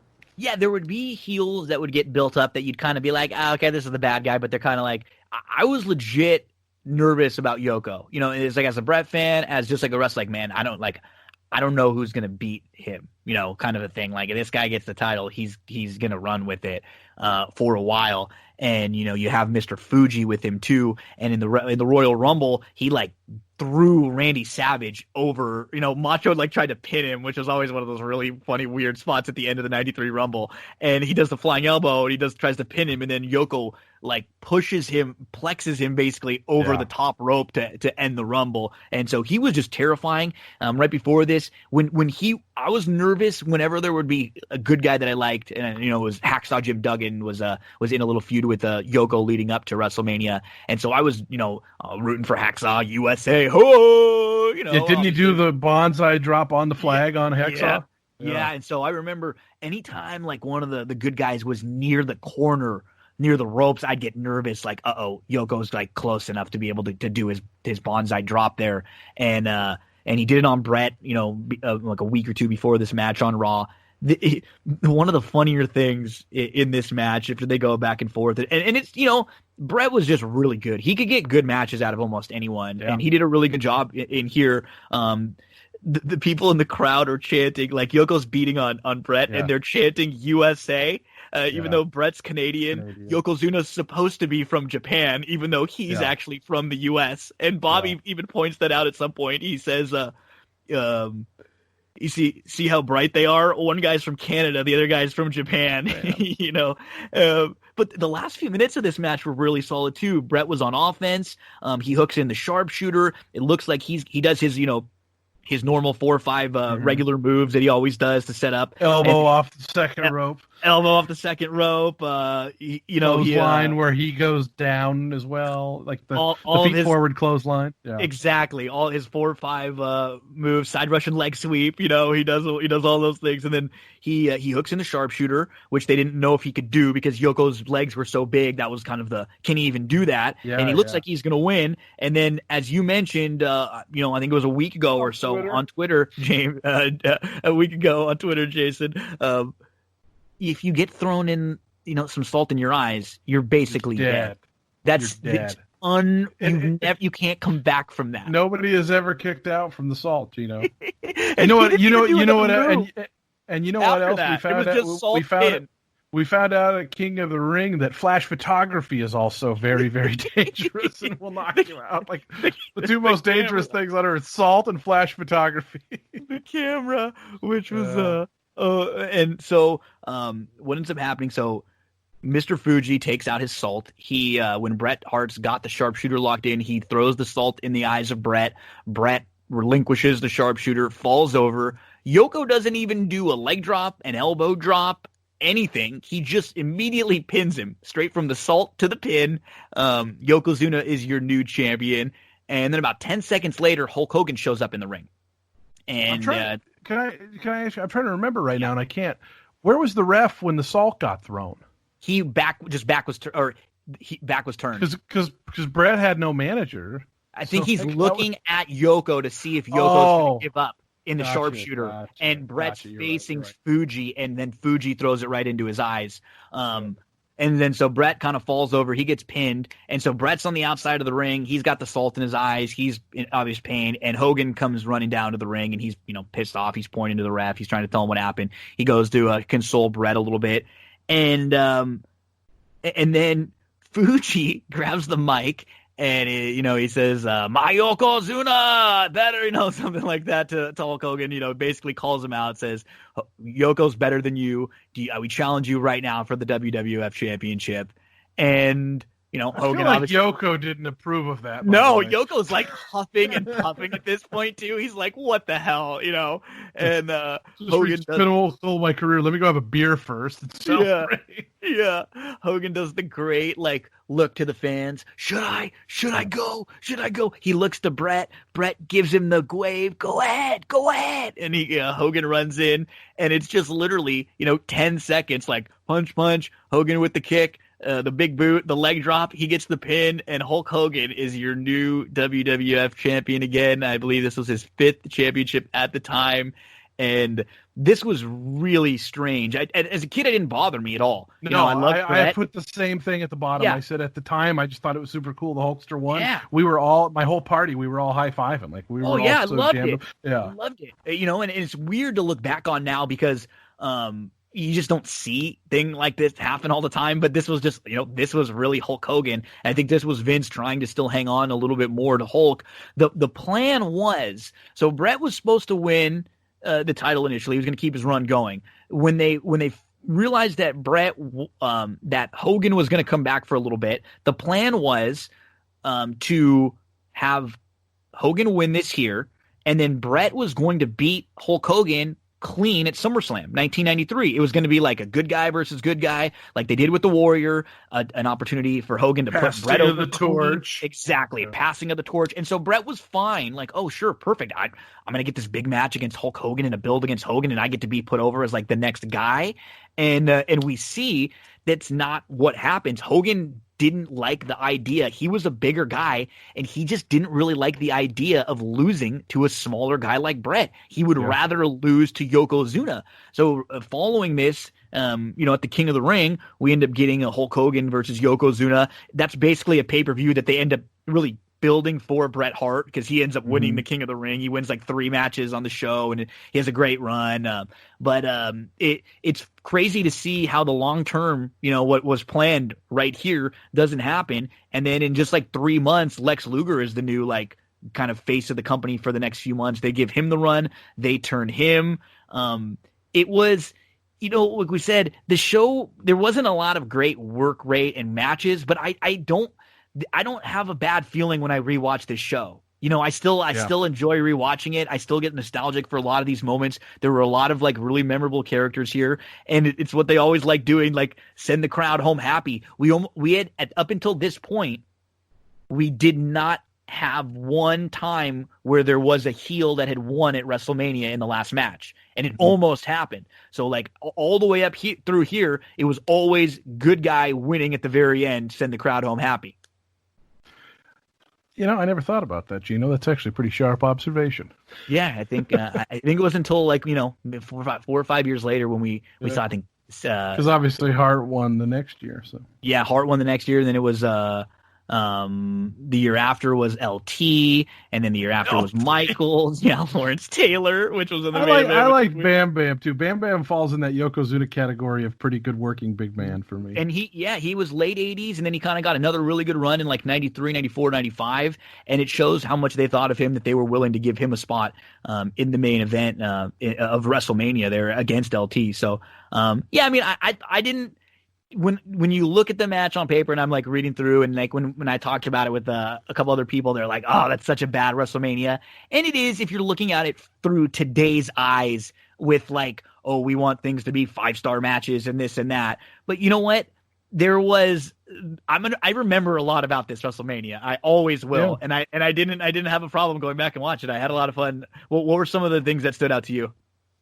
I mean, it's like you said, it's nostalgic. It's seeing all those guys, and it's kind of laughing at a lot of the goofiness. But as you said, like, to me, the commentary watching it back became a much more important part, because I was kind of trying to remember. You remember the matches and the highlights. You don't remember so much, individual words said, I guess. Yes, and so for me, that was kind of the neatest thing about rewatching was kind of hearing. And I had just forgotten how bad Macho was at it. Like, yeah. Me too. Because he was kind of a raw commentator for a little while too, when they first started those theater shows. And I think with Vince, he was okay. They would just kind of be. I think they knew each other really well. I think their dynamic was probably a little bit better. But yeah, he was funny to pick on a little bit on this show, and jot down some of his sayings and phrases. And it's not as though we all don't. I mean, we all have especially when you're live. Yeah. And when you're live, you're gonna do it. You're gonna get the verbal diarrhea. It's just funny because he's someone who you just always associate with being such a good promo. You just assume that it would be such an easy transition from him as like someone who knows the in-ring psychology and is already good at the talking. It for some reason, whatever reason, it just didn't work all that well. But he'll go down as, I think, on my list of all times, he's like 2 or 3. He's right behind me, man. He's super high up on there. Beem, dude, this was so fun, man. Thank you so much for this, man. I had a blast. So before we let you go, let's get your plugs in. Tell everybody out there where we can follow you. Unfortunately, it's going to be not as much wrestling as we talked about here on the day-to-day, but yeah, you get wrestling for me about twice a year. Yeah, you'll get I still think it's amazing that you're able to pump out shows and as much content as you do, as often as you do. Let the folks know where we can find your show, where we can find you on social media. Wherever you find podcasts, you can find the Jason Beem Horse Racing Podcast, brought to you by Twin Spires. And Apple, Spreaker, Stitcher, all that place. And then on Twitter at Beamy Awards. And I'm trying to grow my YouTube channel, Gino. That's my next endeavor. Yes. And I like to make little travel videos. They're all 5-10 minutes. I go to a lot of racetracks, a lot of historical places, or a lot of just random towns in my travels, because I work all across the country. And it's just youtube.com/Jason Beem, and Beem is 2 E's, no A. And it's good stuff. Yeah, it's different too. It's not even a lot of horse racing stuff sometimes. It's just your travels and where you're at and where you're going, and cool visuals if you're someone who's into the outdoor stuff. It's a good follow. It's different. It's unique. It's a little different side of Beem than we get to hear on the Jason Beem podcast. I really, you know what it is? I enjoy the process of video editing and kind of making a little movie. You're getting good. Fun, you're messing around with those, and I could tell you're getting good with like some of the editing stuff, and you're having some fun with that. I have something new to learn. Awesome, man. Well, hey, if there's no live sports again for a little while, maybe in a couple weeks we'll have to pick another one out and go back and rewatch it again, because this was a lot of fun. Have you done the tournament yet? No, you want to do 4? Sign me up for 4. Yeah. Okay, yeah. well, yes. That was another. I know you guys did 3, which is the greatest. But I love that's funny because 4 is 4 like was my a big one for go-to me. show because I love Macho so much. And what I loved about 4 when I would go to as a kid when I would go to the video store, 4 was always one of the double tapes, Dude, where it had that's the 2 insane that cassettes. you're saying this. And I'm just That's exactly how it was for me. For me, it was like, oh my God, I get 4 because I get the 2 cassettes. Yeah. I get to double the show for the 1. And I just love the more matches. And I love the tournament since I'm such a DGen gambler. Like, I love the tournament. I love being able to look at like watching how they're going forward and who's going to face who. And always enjoyed that. So, okay, cool. We'll sign you up in a few weeks for 4. It's we'll just, see if, it's crazy that you brought up the video. Like, I have vivid memories of going to Cascade Video and renting the double. We actually had I don't want to say stole. I think I just never returned the first tape. So for years I had the first tape, but not the second one. And so like in the middle of the Rick Rude, Jake the Snake match, it's like, oh, flip the tape, and I'm like, no, I don't have it. Yeah. So sorry, I jumped in on your sign off. No, that was great. Perfect. So 4, we'll sign you up in a few weeks for 4. Yeah. We'll see if Danny Derby K wants to come in. Derby Danny wants to come and join us because he wanted to talk with us here too. But poor Danny lost a pet. That's unfortunate. They lost a cat. So think positive for him because I'm a big dog person. We all love the animals, and that's a bummer because Danny's really, really connected with his animals. So we'll have to bring him on and get his mind off of that in a few weeks and have some fun. And we will chat Wrestlemania 4. Beamy, my man. Thank you. We over about it. Hour 20 recapping Mania. Oops. The people it's great. I mean, honestly, I get a lot of good feedback. The people love it here. So I'm gonna have to talk to you again real soon, and we'll set up something for the next few weeks. Sounds good, man. Okay, thank you, buddy. Of course, have a good day, man. That is Jason Beem there. You heard all the good information where you can find him. We'll be back in just a second. We're gonna hear from one of our sponsors first here on That's What G Said. One of the sponsors of That's What G Said podcast is Cindy Carava, full-service realtor, and I am here over in Glendora at Coldwell Banker with Cindy Carava. Cindy, how was 2019 for you? Tell us a little bit about what kind of stuff you were working on. Hi, Gino. Thanks for having me.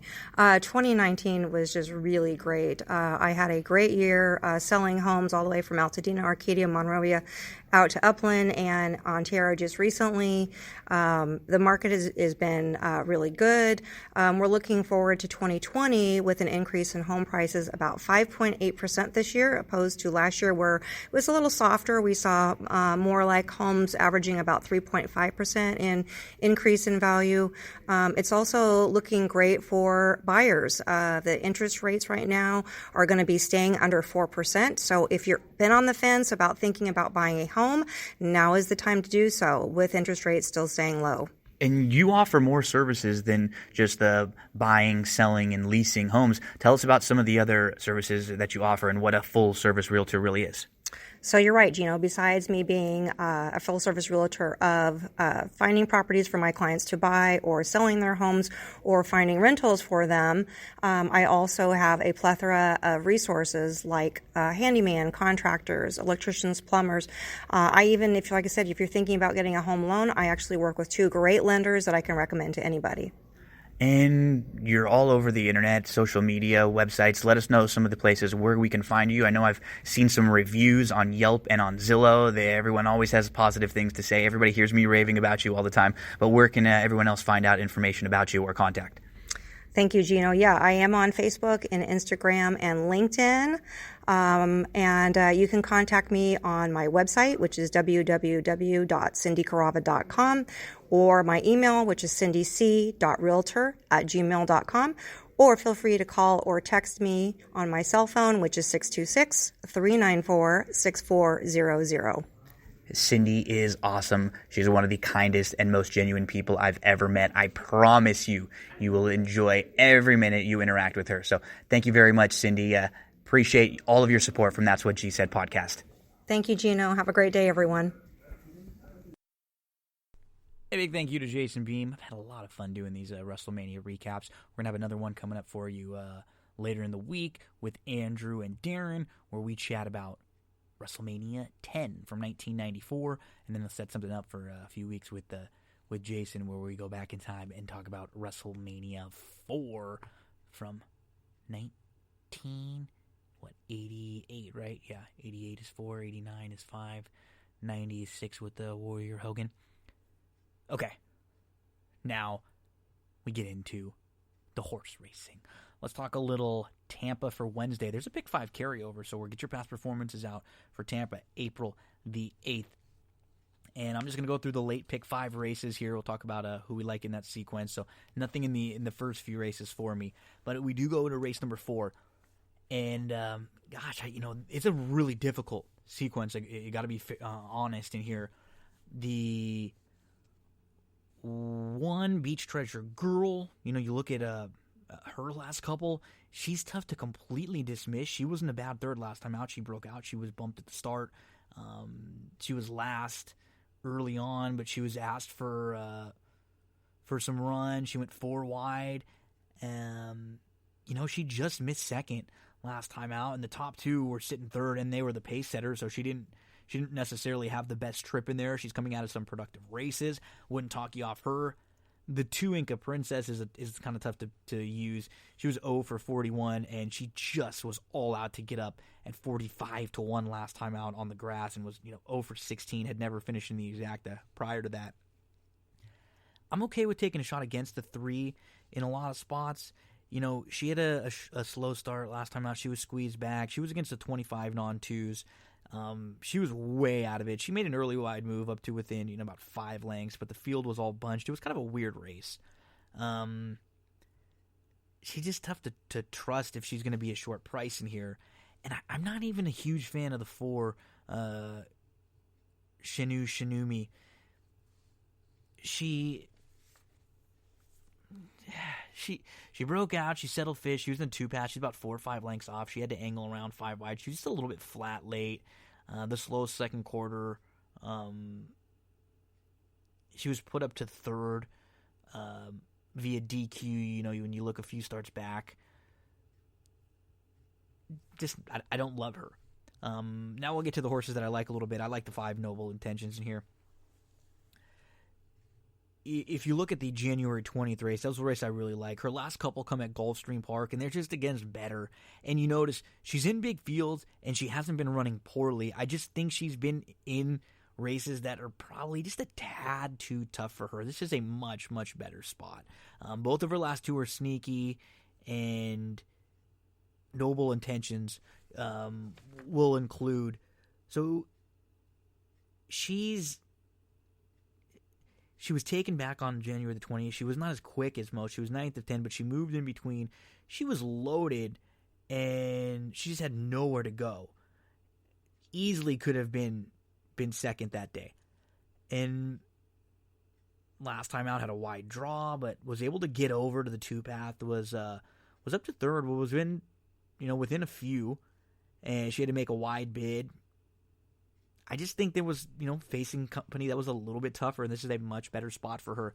The 6 Premium Motion, she had a brutal start, was hopped, was bumped, ended up 10 off, never seemed comfortable, and had to move inside, and did show some late interest. Now she's going to wheel back quickly, third off the bench, and, third time for these new connections who are figuring her out a little bit. I'm going to use the 6 Premium Motion in all the exotics. The 7, Miley, trained by David Flores, ridden by David Flores, who won 3 races last year as a trainer, jockey over 3,600 wins. This filly, last time we saw her, she had a slow start. She was bumped around. She was in traffic. She got shuffled back. She lost a ton of ground. You see, Haniel was second in that most recent race, came back to win 2 races in a row again, 16 on 2 and then 16 on 3. Miley just never had a shot with that kind of trip last time out. She was traveling well, got to within a few lengths, and then again ran into traffic. I'm going to use the 7. I have 5, 6, 7 in here. The 8 drops a notch, stretches out, first-time turf. Should be close up early. 4 sibs, a couple of them tried the turf. This one's a half to a 6-time winner on the grass, but having to stretch out, try the turf for the first time both. I think just probably some speed in here. The 9, Finest Jewel, adds the blinks, broke out, hopped a bit at the start, but recovered, was in the 2-path, was third, was in between, was in a tight spot. Was it was okay. Looking 16 on 2. I'm not completely dismissing her. So the way I have this race and what I think is a really tough opener of this pick 5. 5, 6, 7, I kind of rank them all because just depending on how deep you want to go, how deep I can kind of formulate some tickets here and there. So 5, 6, 7, 9, 3, 1, 4. I would be willing to make cases for. So 5, 6, 7, some tickets. Maybe you punch one. I always generally play a couple different tickets, even if they're like kind of small backup ones. I generally punch one when I'm this deep, or I'll go all. Maybe we'll punch another one where we kind of single the 5. We move on to race number 5. Maidens, 10,000, 7 furlongs, the distance. I'm going to start with a 4 in here. Langui Lee, who, she had a nice start. She settled up third. She was inside. She was 2 behind. She was inside of the eventual winner, KJ's Coffee. She waited inside. She had to try to get to the rail. She couldn't. So KJ's Coffee got a smooth outside triple wall. This gal was forced to stop the momentum and angle around. I think the 4, Langui Lee, is one to include on top in here. The number 6 is the horse to beat. For me, that looks like, a horse who's coming out of a race against better. Got the lead, crossed over, opened up by 2, got nailed late, and now you're going to get the cutback. She's not so fast, so she's probably not on the lead in here, but she can sit. Her 3 races at Tampa have been good. She's shown some solid improvement, and she looks like she's going to be really tough in here. So 4, 6, the 7, she's a fair catch. I have underneath them who last out, who broke inward and was like 10 plus off, but did show some late energy. Now you get some extra distance to work with. It's going to benefit her running style. You know what? She's a Louisiana bred, but she's not facing any monsters in here. You go back to February the 5th.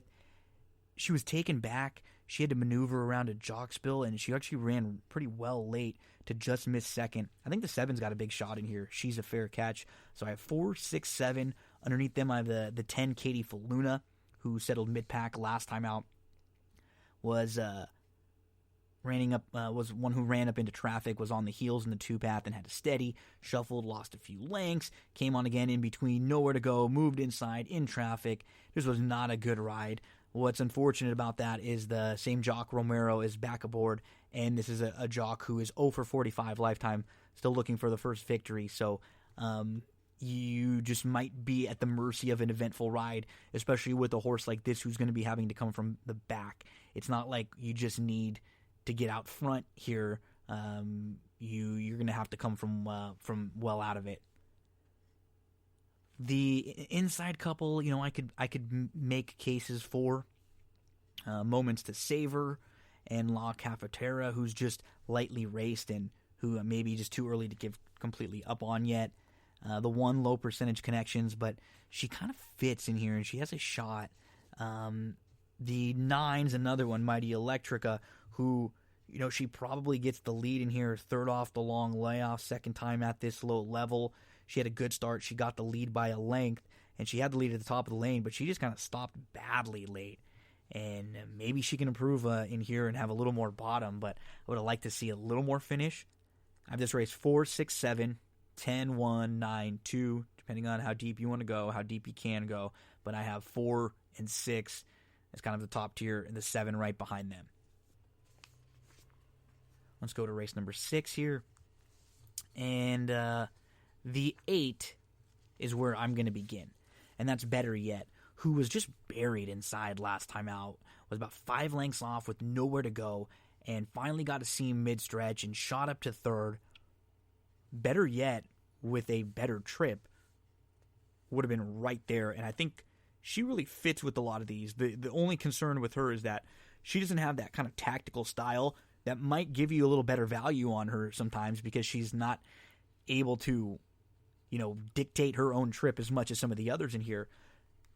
I think she's got a major shot and should offer you some nice value. The 5, Monkey Mind, should be sitting really, really close and should have every opportunity in here, along with the 6, It's a Gimme's Girl. Forwardly placed, top-notch connections. I think the 6 is tough to exclude in a lot of your exotics. And then the 4, Barrel of Destiny, who's just dropping out of much better races as well. So 8-5-6-4 in race number 6 at Tampa with the 8, better yet, on top. Race number 7 doesn't get a whole lot easier. I think on some tickets I could be okay with just using 2 in here.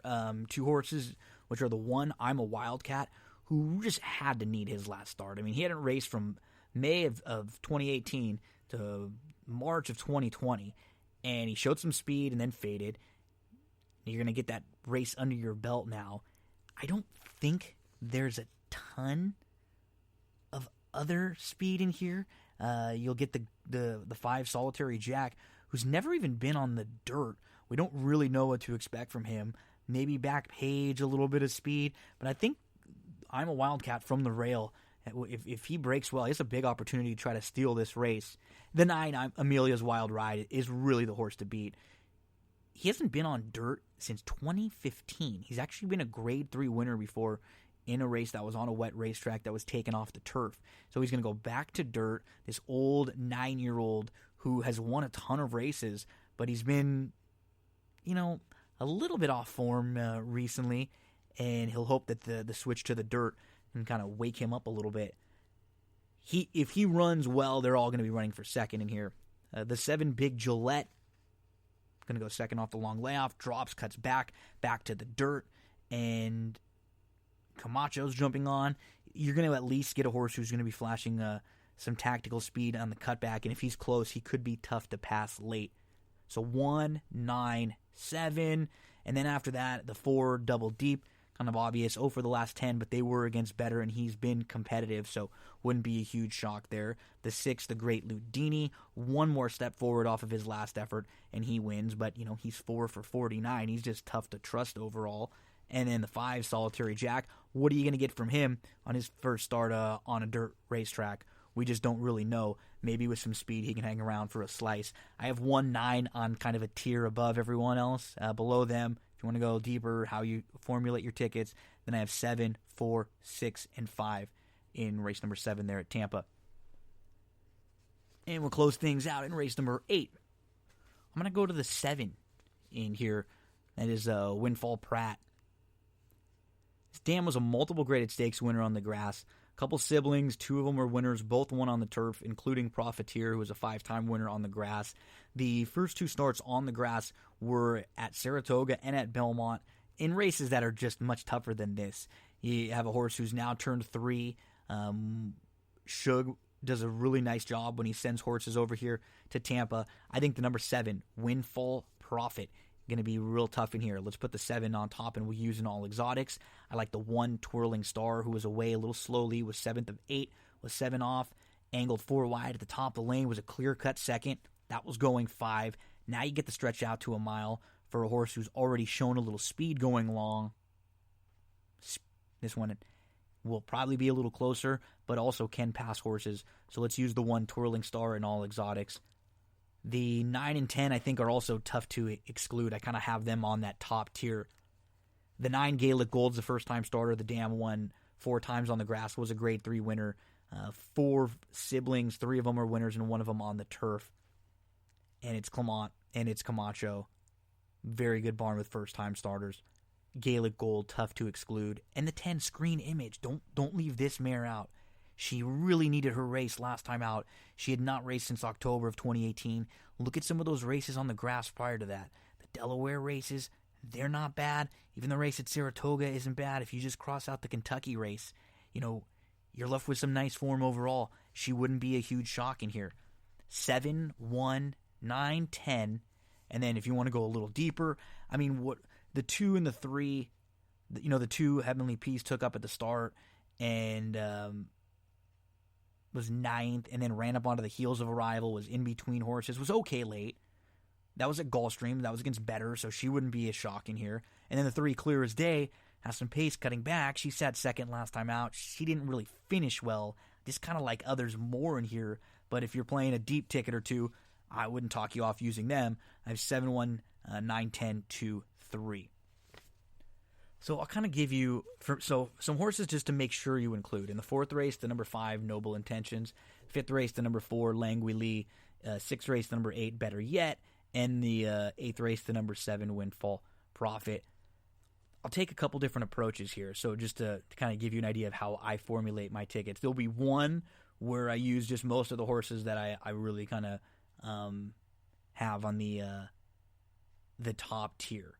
So it would be starting in race number 4, it would be 5, 6, 7 with 4, 6, 7 with 5, 6, 8.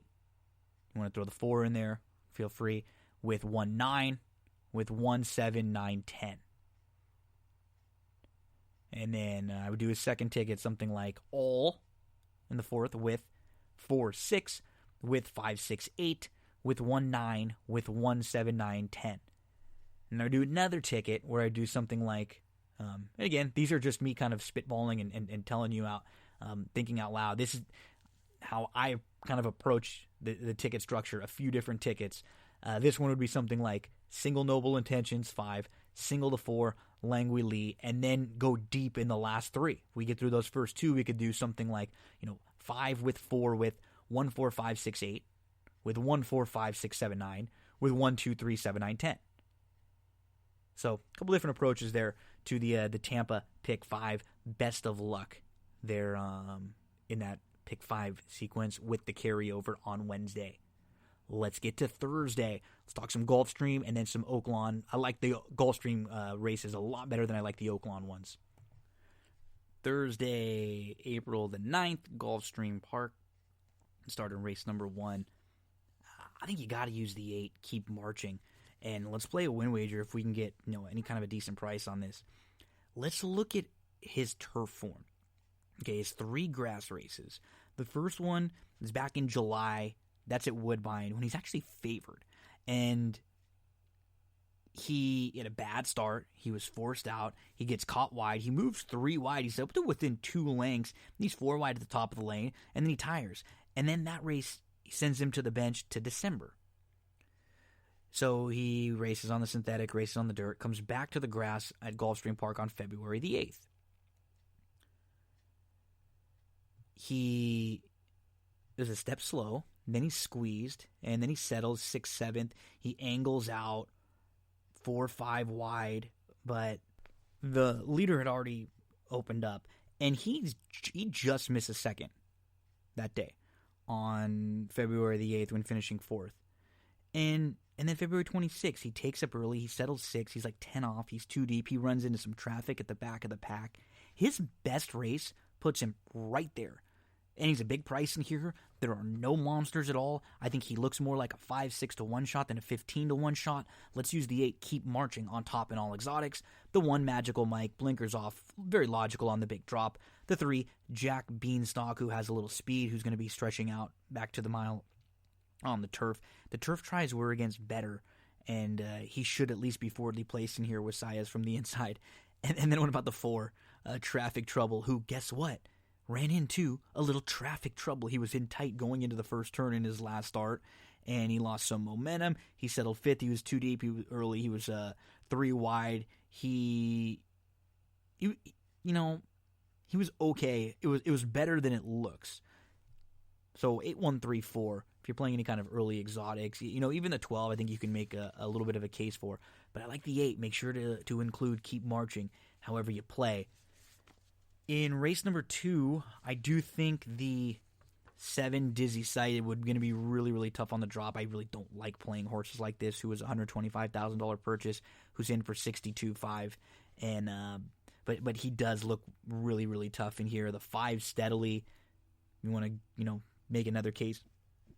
He fits really well in this spot on the slight drop, but you're looking at connections, in particular a jockey who is 3 for the last 120 or so. The 1, Red Fog, on the drop would be no shock. They claim this one for 12.5, stepped up and played 16 non-twos a few times, and now you're going to drop back in and the 2, She Love Me. So kind of logical in here, nothing really outside the box. I do think the 7 would be one, obviously the top horse in here to use, and probably going to be the shortest price. So the third race, this is a good one as far as, I think you can make, strong cases for a few in here, but I thought the 10, Hellbent, who Landeros, who is just one for his last, we talk about jockeys who are struggling, 100 plus, who got that win at the very end of the Gulfstream Park meet. Hellbent, last time out, got squeezed on both sides at the start. Couldn't get to the lead, and then he gets forced 4 wide into the turn. He ends up 6th. He just never had a shot with that kind of a trip. He needs to be a little bit closer. Now he drops in class. He's in for 16 after facing the maiden 30s last time out, and he hooks a field that does not have a whole lot of speed on paper. I think the 10 has an opportunity to get out front and steal this race. The 1, Farm Strong, kind of going to be the opposite end of the spectrum. He made a nice big sustained wide bid. He really got going late, and now he drops, and he should be saving ground from the inside. So he'll hope that they go quick so he can come running. The 4, Mayito, probably going to be in the middle of those 2. He was 7th. He was in the 2-path last time out. He was 7 off. He was chasing runoff speed. He made an early move to try to get into contention, and he's one of a few that made up ground in that race. He should step forward with that race under his belt. I thought the 2, Rap Store Rocks, is kind of sneaky. He had some traffic issues a few times on March the 1st, and I think he could sit a little bit closer. He really wasn't bad either last time we saw him. The 11, Declare Union, if you're going to go a little bit deeper, just on the drop alone, he makes some sense. And then the 8, Clifton Park, I don't quite love him as much as others in here. The drop should help. He was your beaten favorite, and he has had some issues. He hasn't had the smoothest journeys in either of his last 2. 10, 1, 4, 2, 11, 8. How I have this field spotted in race number 3, but make sure to use the 10 and maybe make a win wager if we can get like 5 to 1 or so. Let's go race number 4 in here. I thought the 7, if you're playing any kind of early exotics, this might be a horse to single. Reiterate, who she cuts back now, and she's drawn to the outside again. She had a great start from the outside in her last race. She sat 2nd. She sat just off the pace. She just couldn't get to the horse who was on the lead, Kimura, who led all the way around. She tried hard all the way. She's drawn well again to press. Now she cuts back a full furlong, so she'll have a little bit more punch. Gaffleon's been riding really, really well. There are a lot of things to like about her in here. And if they go a little quick, if somebody else or a couple others in here want to show a little speed, then it probably does set up for the 5, Richie's Great Girl. Won't spend a ton of time on this race because to me it's single to 7 in the exotics, or just kind of be Captain Obvious with the 5 and the 7. In race number 5, let's start with the 4, Fork Union. His turf race last time out when he dropped in for maiden 50s, I thought was really good. He was 5th, he was 4 off, he was chasing, he made an early wide bid, he was 3 wide, he was up to 2nd, he was within a length. But at that point, he looked like he was all in and he was going to kind of back up. But he really fought on well. He kept trying. He ends up finishing 4th there. He could have very easily been wrapped up late and backed up on. But I think there's some ability here with Fork Union. Let's make sure to include the 4 in all exotics. We'll make a win wager on that one. The number 5, Ratify. He just beat the horse that beat more than usual. So if we're playing that common rival game, Ratify stands out in this field. As he was asked for some speed, he got to a close-up spot, but he wasn't able to cross over. He pressed from 2nd. He was in the 2-path. He moved to the lead, and then he dug in late. He just missed. It was a strong effort against the maiden 50s. Just a repeat of that effort would make him really tough in here. I think you have to use him in all exotics. The 2, Spiritual King. He has legit sprint speed. Then he stretched out and went to 1 mile and 1/8 on the grass. Now he's going to cut back a little bit. He puts 2 together. He could be really tough in here. I'm just worried if there's a little bit of other speed, maybe this race doesn't shape up all that well for him. But he might be one who can kind of just dictate the way, and it doesn't even matter now on the cutback. So I kind of have 4, 5, and 2 on that top tier above everyone else. The 12, Strong Headed. He's going to step up a little bit. But he was squeezed back at the start. He recovered really nicely. Couple steps later, got squeezed again. And so Trouble, recover, trouble again right away. Angles to the outside and really got going late. If it weren't for those multiple bouts with trouble early on, we might be talking about a different race for strong-headed. The 7, Dr. Doyle, it's tough to really be too hard on him. He was forwardly placed. He was tucked in third. He was 2 back. He didn't seem to love it down on the inside. He got shuffled. He lost a few lengths. He got a nice split. He angled around 4 wide. He finished third. No real knocks on him. The 3, more than usual. He was tucked in. He was tucked in. He saved ground and not to be wide early. He was okay late. There were some things to like there. So I have 4, 5, 2 on the tier above. And then, depending if you want to go a little deeper in exotics or how you play exotics, I have the 12, the 7, and the 3 below them. So if you do play some of those early pick 5s at Gulfstream Park, the one thing I will mention is I think you can single probably the 7 in the 4th race at least, maybe the 7 in race number 2, and a ticket I might play would be something like 1, 3, 4, 8, 12 with 7, with 1, 2, 4, 8, 10, 11, with 7 with 2, 4, 5, something like that. You could play another ticket where you were like all 7, 1, 2, 4, 10 with 7 with 2, 4, 5, something like that. About 1, 3, 4, 8, 12 with 1, 2, 5, 7 with 1, 2, 4, 10 with 7 with 2, 4, 5. Just some different approaches. So you could see how I've kind of stacked the horses that I like at Gulfstream in those early pick 5 races.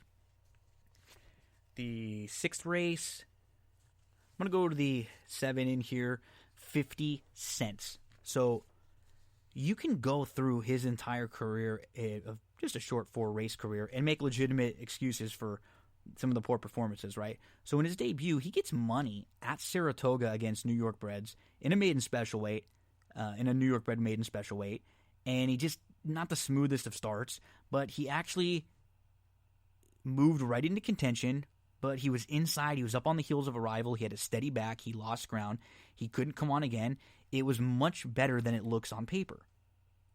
Then you go to September the 13th at Gulfstream Park. He gets absolutely destroyed at the start. Squeezed back to last. He starts to roll. He's 5 wide. It's a super impressive second that day. He's behind a next not winner disc jockey who stakes place and who was entered and was going to run in the Florida Derby.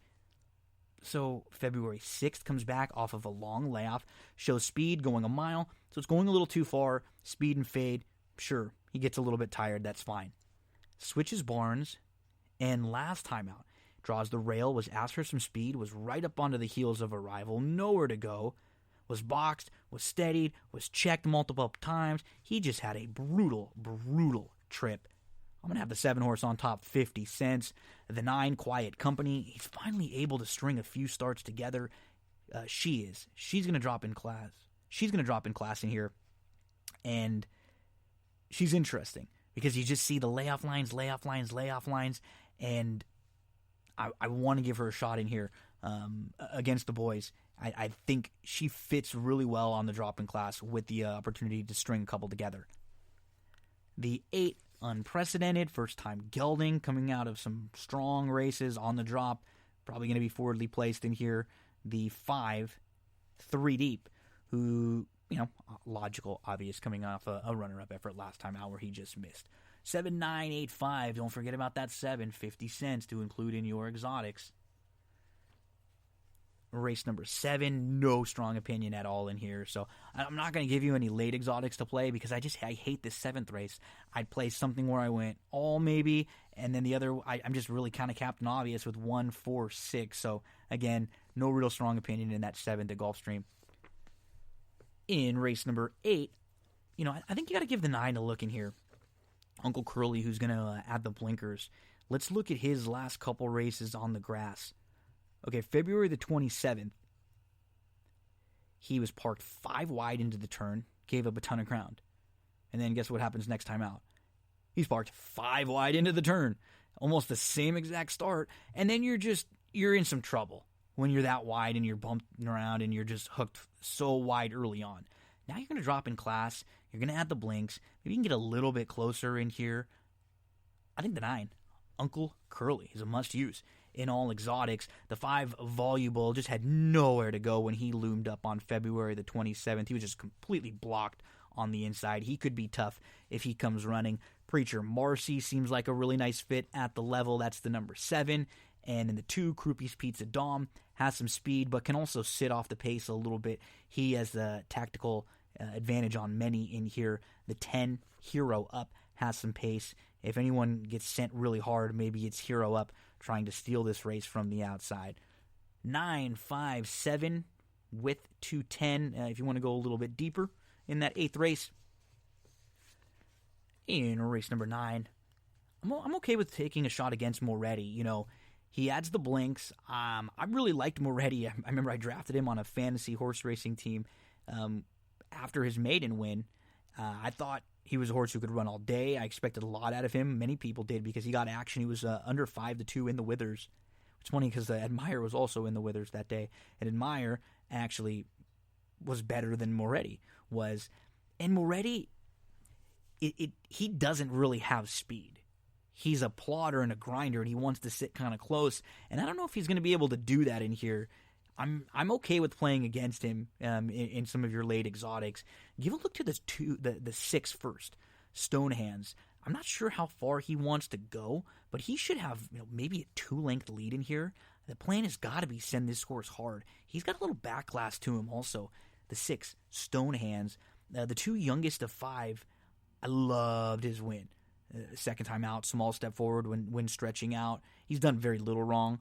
The 5, Admire. He sat really nicely. He was third. He was 3 lengths off. He tried to keep War Giant, the pace setter, honest up front. He kept trying all the way, but War Giant was just a little too tough on the front end. He should get a similar type trip in here, Admire, sitting close. And then the 3 is a win machine. 2 Dare just loves to win races. 10-time winner. I'm okay with going against Moretti here, and maybe those are the horses to include in some of the exotics. 6-2, 5-3. Race number 10 here, Gulfstream. Going the mile on the turf course. Maiden special weights here. Capable has raced twice, and in her second start, she shot through a really tight spot early, and then she ran up into another tight spot with traffic. She had nowhere to go. She got shuffled back. She was just always inside, boxed in until it was too late. She tried to angle out and around. She couldn't. She had to go in between horses, and then Paco stopped riding late when she easily could have been 4th instead of 6th. It just was an unlucky trip and not a very good ride, to be honest. Capable, you get a jock switch today, and I think she's got a major, major shot in here. The number 5, Mighty Road, the first-time starter for Chad Brown. This one's $1 million purchase. 4 siblings, 2 winners, and 1 on the turf for Paris, the Dam of Paris Rose, and this one, Mighty Rose. The 11 feels like the one to beat, Valletta, who was good, stalked, pounced, and then just got a little tired and going long on the grass. Now you get the slight cutback. She should be sitting close from the outside. The number 6, No More Stories. I think she'll probably be close early. She adds the blinks. She's able to put 2 starts together. She should be a little more fit today, like the races that she exit. The 8, Act Like Artie. You want to go a little deeper. She broke well, but she settled mid-pack. She was 3 wide. She worked her way up to 3rd, 3 deep. She was tired, and then she got squeezed late, but it wasn't bad. And another who should improve with the race under her belt. So 4, Capable, 5, Mighty Road, 11, 6, 8, depending on how deep you want to go in some of your exotics. So for me, the horses to use at Gulfstream Park all throughout the day. Race number 1, the number 8, Keep Marching. Race number 3, the number 10, Hellbent. Race number 4, the number 7, Reiterate, maybe an early exotics, Key and Single. Race number 5, the 4, Fork Union. Race number 6, the 7, 50 Cents. Race number 8, the 9, Uncle Curly. Race number 9, the 6, Stone Hands, maybe trying to wire that field. And race number 10, the number 4, Capable, off the trouble trip last time out. Let's close things out and talking a little Oaklawn for Thursday, April the 9th. Didn't love Oaklawn as much as I did Gulfstream, so we'll just do some quick hitters on Oaklawn. Let's get to race number 3. So Oaklawn, April 9th, race number 3. I'm going to go to the 12 in here, Wrath. I'm looking at her last start. His last start is just a complete toss. Now he's going to go first start up the claim for Diodoro. Give him a little time off. You have a couple works now. I think just toss the slop race, and he fits really nicely in here. That's the number 12, Wrath. Toss him in some of your exotics. Put a few bucks to win on him if he's, 8-1 or so and doesn't get really hammered at the windows. Let's go to race number 5 at Oaklawn. So yeah, as I mentioned, just wasn't as big of a fan of the Oaklawn card. Maybe just some horses to include in some of your exotics if you get the prices on them. 5th race, the number 5, Hidden Promise, who was claimed by John Sadler. They took a shot against 25 claimers off the claim. They hooked a race that was in the slop, and they ran into a runaway winner that day. I think it's an easy race to excuse, and now you're going to cut back. Should have a little more bottom. Give Hidden Promise a look, and make sure to use in your exotics. If we can get like 4-1, put a win wager on the number 5 in race number 5.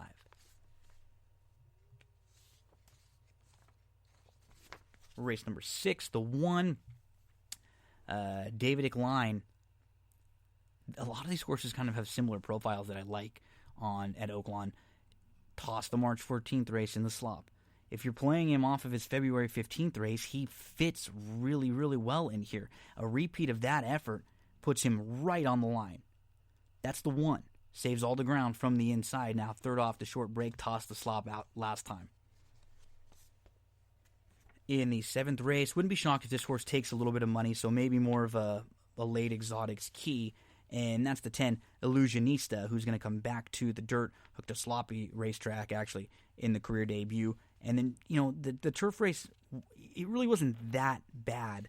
I think Illusionista makes a little bit of sense in here. So use this one, maybe, one to key in, because I'm trying to think who's going to take all the money in here. And it could be spread around a little bit. So maybe a race where you just say, hey, let's try to take a stand with the 10. Quick thoughts on the last 2 in race number 8. The number 9, the 5 American Mandate wouldn't shock me. I think should be sitting close. But the number 9, Replete, who's going to go third off the bench, sits a really nice trip from the outside, should be set for the best because he's got some speed, but he's got the ability to close. I think that outside draw with his versatility, he's been the beaten favorite in his last few, so don't get caught up in a short price with him. But he does seem ready for some improvement in this start. Closing things out at Oaklawn Park in race number 9 with the number 8, Luminaire, who's going to get off the rail this time. And I think she might be handled a little more aggressive where she's able to sit in a good spot here. So Luminaire, the number 8 in race number 9. Just a quick repeat over at Oaklawn. Race number 3, the 12, Wrath. The 5th race, the number 5, Hidden Promise. 6th race, the number 1, Davidic Line. 7th race, the number 10, Illusionista. 8th race, the number 9, Replete. And 9th race, the number 8, Luminaire. I do like the Gulfstream races on Thursday a little bit better than those Oaklawn races. But that's going to do it for this episode of That's What G Said podcast. A big thank you to Jason Beem, and a big thanks to all of you for tuning in again. Make sure if you get the chance to head on over to iTunes, leave us a nice 5-star rating and review. If you can share the show with some of your friends, subscribe on YouTube, SoundCloud, iTunes, Google Podcast, TuneIn, Spreaker. We are all over the place, wherever you get your podcast. Later this week on That's What G Said, Emily Gullickson will be joining us to talk some Oaklawn Friday and Saturday for the weekend. Chad Cooper is going to join us to talk some WWE. We'll talk some Wrestlemania, some Monday Night Raw, some NXT, and some AEW. Dawn August is going to join us for a Wrestlemania recap. We're going to talk with Andrew Champagne and Darren Zocali for a Mania 10 rewatch, and we'll continue on with some Gulfstream Friday and Saturday racing. So make sure to subscribe so you get that next episode later on in the week. Also, have a great next few days, folks. Talk to you again soon.